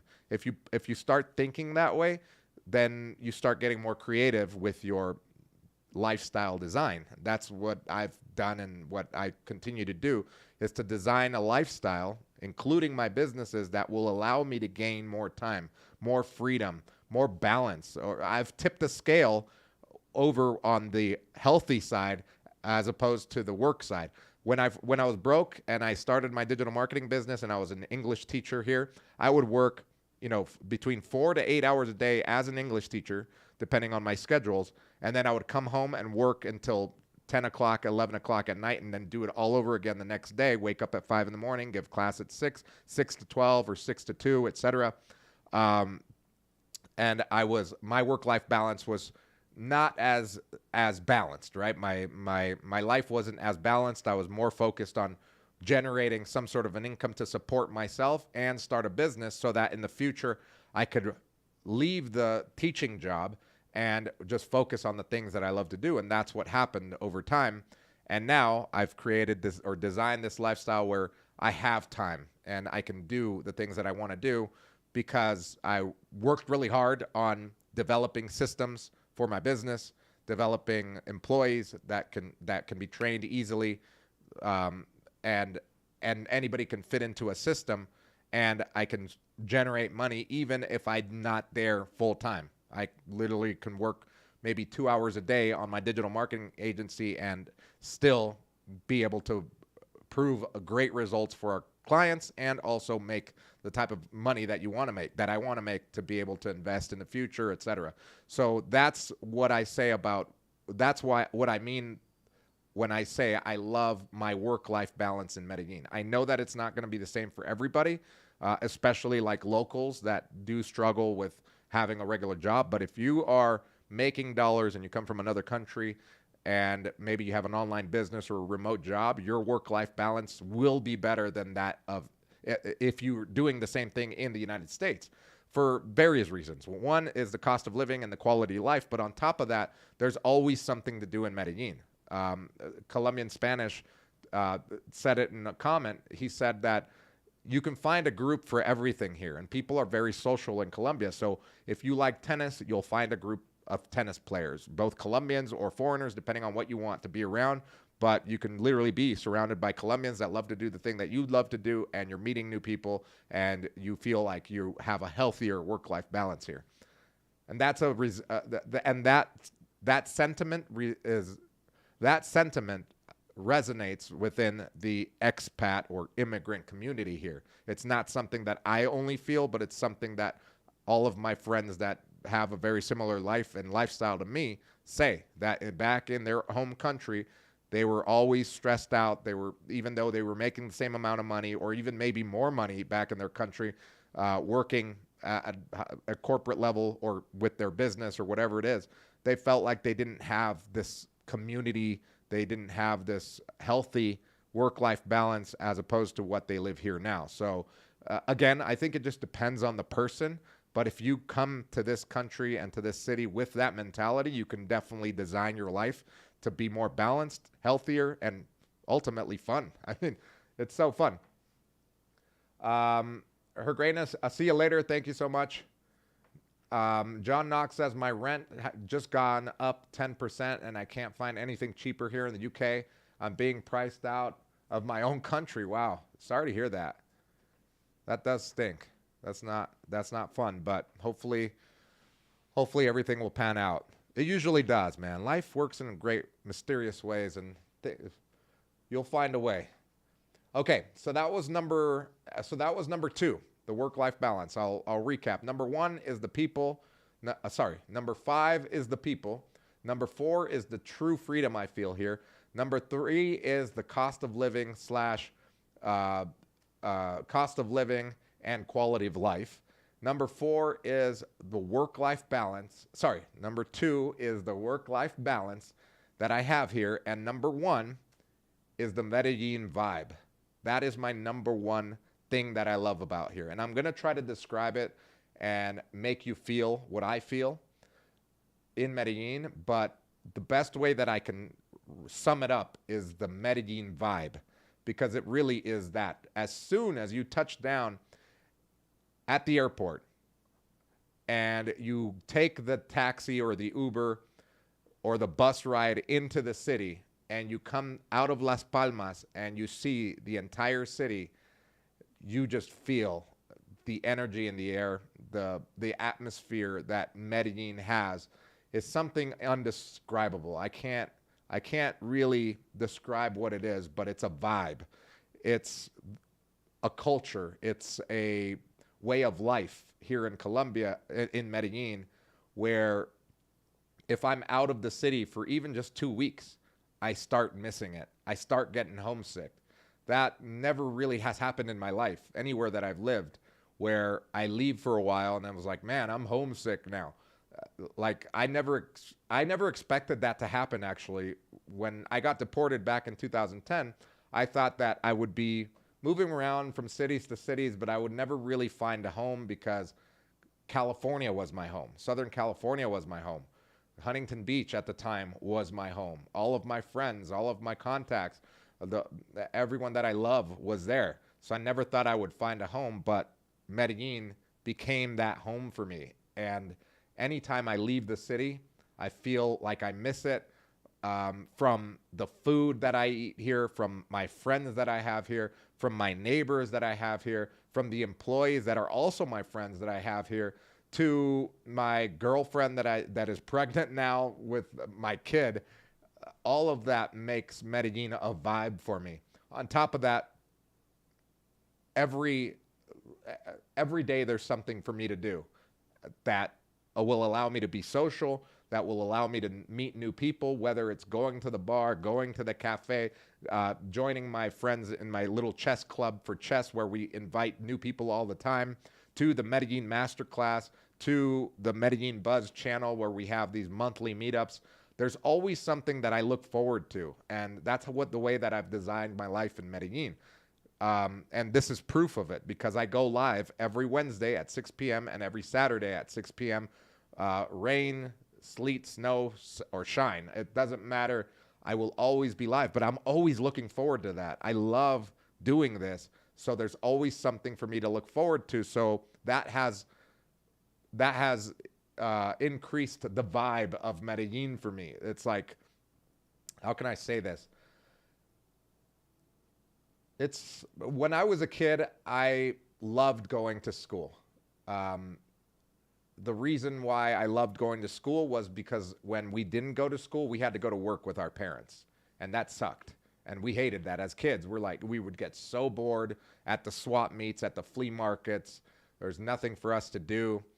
There were arcade machines, but we didn't get much money to go play in the arcades. So we were like, we were flea market or swap meet, swap mall rats. That's what we were. as kids, and we hated it. So when school came around, we loved it. I was like, I never wanted to leave school. That's kind of the feeling that I have about Medellin. It's like I don't want to go somewhere where I'm gonna hate life. And I feel like if I were living in California as a middle-aged person that's single, that is not a millionaire, my life wouldn't be great. My life would not be as free, as fun. Although California has its own vibe, Medellin just has a better vibe for me because of all of the things that I've mentioned here. All of that put together gives Medellin this special feeling, this magical feeling that I get and that I miss anytime I'm out of the city. So that's my number one reason for loving this life that I have here in this city.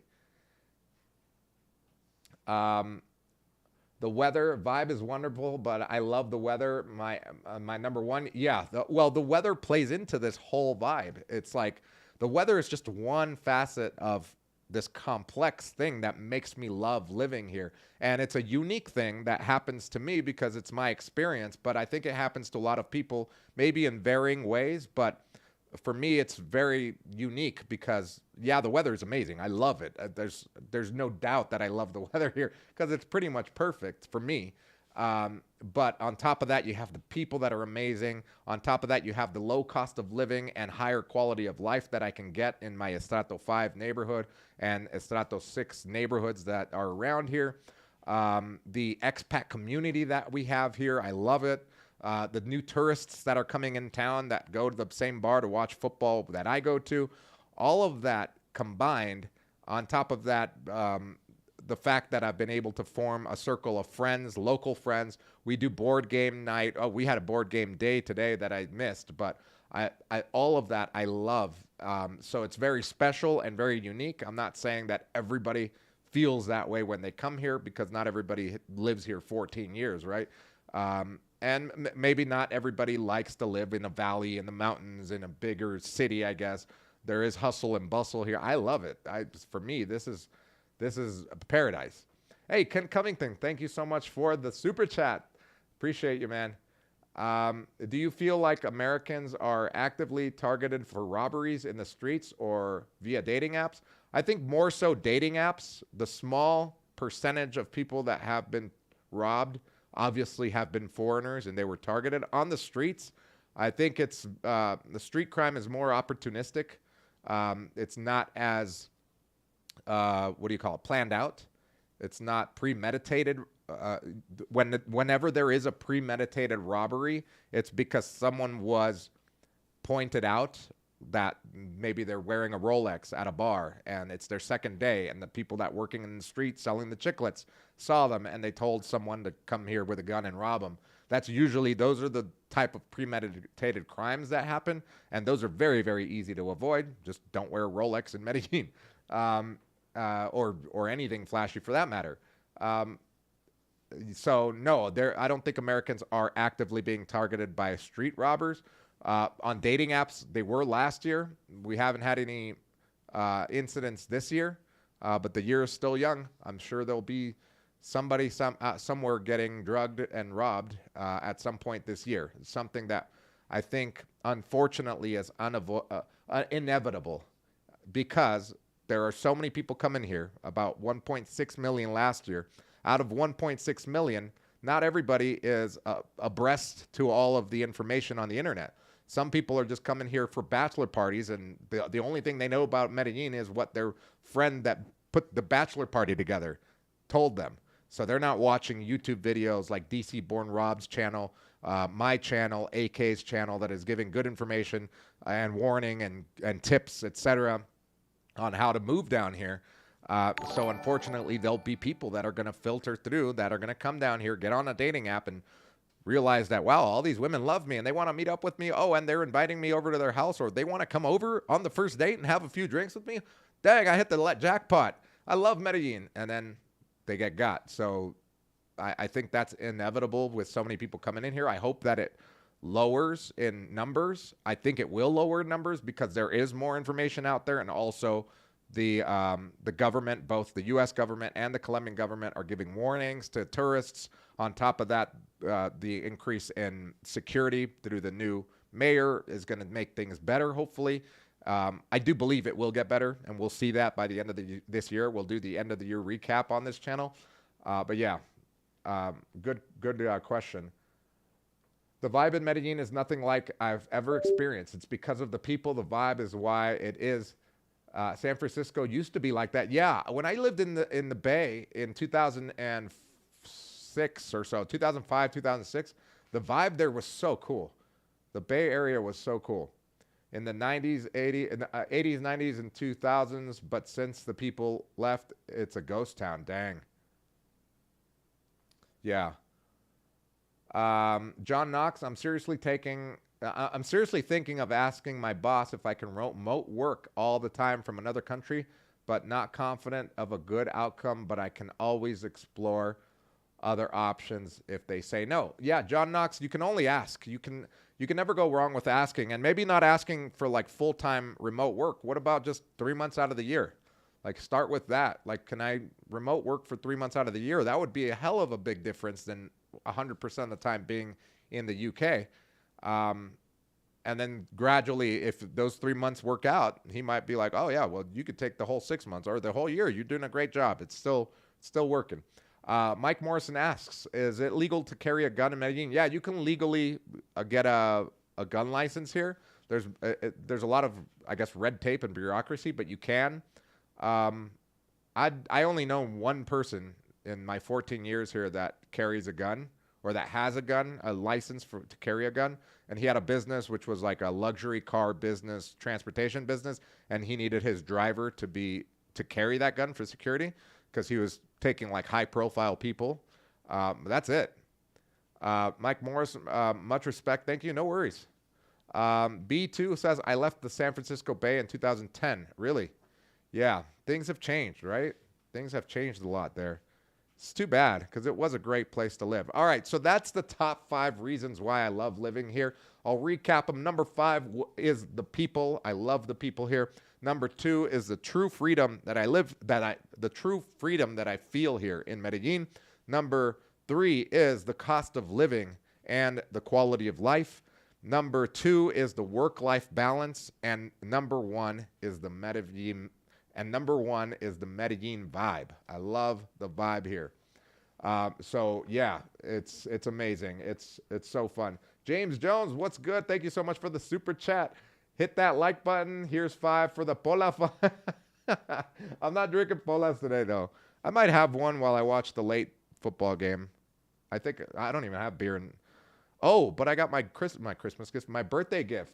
So my friend who's staying in one of my Airbnbs, they came from Mexico and brought me a bottle of tequila for my birthday. And, well, I'm not going to drink tequila tonight, though. I don't like to drink at home by myself. It's not something that I enjoy. But I quit drinking beer. So, but I have a bottle of rum that my girlfriend gave me. So I might make myself a drink. It's about to start. Yeah, we still got time. I think we've got at least a few minutes. But yeah, so that's the main reasons why I love living here, and I don't think it's going to change anytime soon. I think it's only going to get even better because I'm ingraining myself. My roots are going to be deeper in Medellin now that I have a local girlfriend. She's a paisa, and her whole family lives here, and she's pregnant with my kid, and he's going to be born here. So my roots are even going to be deeper in Medellin. I think the way I see it is that I will die in Medellin. It doesn't mean that I'm going to be living here or, full-time every year, because I do like to travel. I want to be in different parts of the country and different parts of the world. For example, this year I'm going to be checking out apartments in Barranquilla. I'm almost sold on the fact that I'm going to buy an apartment there, but I really want to spend some time there, maybe a month or two, to really feel out the city, feel out what the infrastructure is like, feel out what tourism is looking like, because tourism has increased to Barranquilla, and you could still buy for $60,000 to $80,000 a nice apartment in Barranquilla, put it up on Airbnb, get a car out there, make it part of a package. So that's my dream right now, is to buy an apartment in Barranquilla, put it on Airbnb, make it look nice, really nice, like the ones that I have here in Medellin, but also have a car, like a little Jeep or a little like Toyota or something that people can use to go to like Santa Marta, Cartagena, to any of the nearby beaches there, like Puerto Colombia, drive around the city and make it part of the Airbnb package. I don't know. It's just something like an idea that I have, but I really need to go feel out the city. Ken Covington says, will you be able to travel back to the U.S. at some point? I don't know. I have a friend who's, a new friend. He's a subscriber. He's someone that watches the channel who is an immigration attorney. So I never really cared to look into the case, but he said that after 10 years, and it's been 14 years, after 10 years, you can reapply for some sort of visa to go there. So I don't know. I don't really care to. It would be awesome to do it because I do love California. I would love to see my childhood friends, all of the people that I left behind over there, to see my mom, which I haven't seen in 14 years, to see my grandma before she passes away. I would love to do that. If I don't, that's okay too. I mean, it's not going to tear me up and I'm going to live depressed. I live a great life and I have so much to look forward to here, but obviously it would be great. So I'm looking into that. We'll see what happens. But other than that, it's not like a big stress on me. Andy, what's up, Andy? Andy says, how safe is Barranquilla versus Medellin? I think Barranquilla is safer than Medellin right now. I think that's a fact. Granted that it's a way smaller city. And on top of that, it's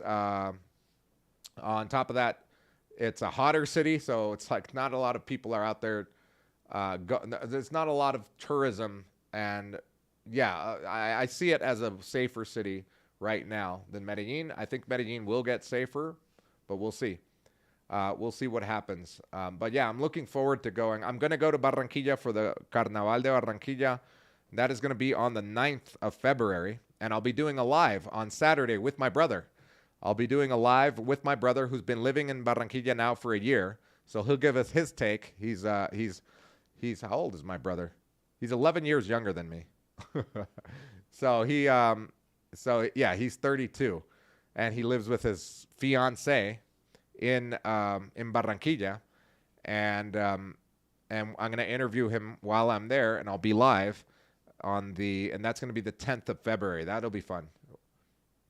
What attracts you to Barranquilla? It's near the ocean, man. I grew up near the ocean in Southern California, and that's one thing that I do miss a lot. And I do take a lot of trips during the year to go surfing, like in Santa Marta, or I used to go to the Pacific side too, to like some of the small surf towns, or I guess small fishing towns, really, that's what they are, near Buenaventura. So being near the ocean is what attracts me to Barranquilla, really. How hot is Barranquilla? I don't know. Let's check it out. My brother tells me that it's very hot and humid. Weather in Barranquilla. Okay, so weather in Barranquilla is 28 degrees Celsius at 82 degrees Fahrenheit, and it is 7 p.m. That's how hot it is. It's 82 degrees right now, and it's 7 p.m. I love that, man. If I had an apartment, I would want it to have like a rooftop pool or something so that like at 82 degrees, you could be in the pool. Hot for you is 105. Well, let's see what it was at the peak. So it's 90 degrees at today at 1 p.m. It was 90 degrees. But that's not really I'm used to hot weather because of California. It's always in the 90s in the summer and stuff. But the humidity in Barranquilla is 65% today. That's what it was today. The humidity was 65% at the peak, 90 when it was at the hottest, 90 degrees. But the peak for humidity was 70% today. Like literally the humidity right now at 7 p.m. is 70%. That's borderline intolerable. So I really want to go check it out and see if I could tolerate it. I want to see if I'm able to tolerate that down there. I would love to have an apartment down there that I can go with my family to go to the beach and check it out and have a car there. That would be amazing, right? Talk about a great quality of life. Yeah, so those are the 5 reasons, guys. I'm going to be making a video out of this. So for this video, I got to make a little Medellin masterclass snippet, I guess. And so I'll say that. So if you're interested in moving to Medellin, or you're planning to move to Medellin, whether it's permanently or semi-permanently, and you either want to buy an apartment here or rent an apartment long term, make sure to check out the Medellin Masterclass. We've helped many people make the move to Medellin. We are a online course. It's 6 hours of content. It took us over 200 hours and counting to develop the Medellin Masterclass. It's a course that you take online. But once you're done with the Medellin Masterclass, it's not like you just are by yourself. Okay, now come move to Medellin. You're going to learn everything from taxes in Medellin to the visa options to how to rent an apartment, how to buy an apartment, how to get health care here. And you'll have all those resources because me and my team have done all the research. We have lists on every module for you to contact people and start making things happen, even if you're not in the country right now. But on top of that, once you're done with the masterclass, you join our masterclass inner circle, which is all of the alumni. And all of them are very much like us. We are entrepreneurs, business professionals, people that work remote, people that are semi-retired, etc. And we all get together once a month in person here in Medellin and once a month on Zoom for those of you that are in the United States. So by taking the Medellin Masterclass, not only are you learning everything that you need to learn to live out here, but on top of that, you are in a community of like-minded individuals that are doing the same thing that you want to do, where we help each other and learn from each other. And that's the biggest takeaway from all of the testimonials that you'll see at the MedellinMasterclass.com page that people are talking about, that they not only got a lot of value out of the course and it was well worth their investment, but on top of that, they have basically lifelong friends now within the community where a lot of us have the same objectives, right? We want to own apartments here. We want to do business here.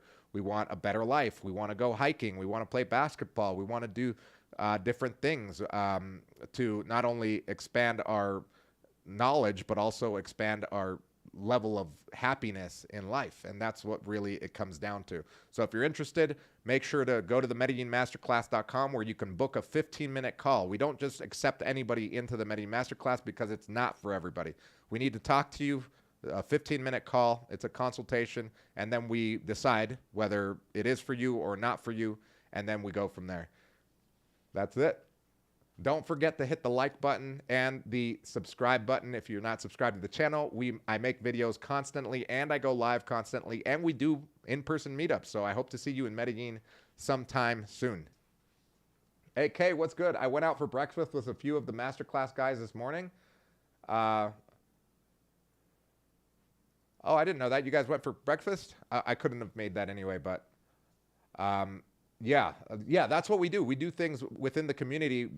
It's not just like I've taken online courses a lot, and I always feel like, okay, I learned something, and I'm going to go apply it, and I feel like I'm by myself. Throughout my whole entrepreneurial journey into digital marketing, that's what my journey was. It was basically learning shit online and then applying it by myself and measuring my success or my failure, right? And then moving on and learning something new and repeating the cycle. But with the Medellin Masterclass, we didn't want that to happen. We don't want that to happen to people that they just take the course and then they're like, man, I took the course, it was great, but I still feel lost. I haven't moved to Medellin. For us, it's very important that you come down here and establish your life and you're happy with your decision, because we don't want a negative testimonial. That's why not everybody gets accepted into the Medellin Masterclass, because it's not for everybody. I've had calls where someone says, well, I'm thinking of going there for a month, but I don't know if I'm going to be there long term. When they're like, get an Airbnb, maybe take the Essentials course, and that'll teach you how to rent for 2 months. We'll help you make friends out here because we have all the contacts, all the groups, etc. Teach you the essential things to come down here for a couple months, but you're not a master class level yet. But once you do want to move here, we'll credit whatever you paid for the essentials course towards the master class. So that's been some of the people's journey. And then some people we've just had to flat out say, sorry, this is not for you because you seem like you're just not sure yet. Come down to Colombia, come down to Medellin, experience it. And then once you're sure and you need help, contact us again, and hopefully you can get in. But that's just the fact of the matter with the Medellin Masterclass. All right, guys, I'm going to go watch the football game. thank you guys so much for being here. I will see you guys next Wednesday. With Wednesday, I'm doing a live with AK. We do one every month. It's that time of the month where me and him are going to be live together. Very cool topic. It's going to be very fun. It's going to be a very fun topic. So make sure to hit that like button. Make sure to hit that subscribe button. And I'll see you guys on Wednesday. Have a good night.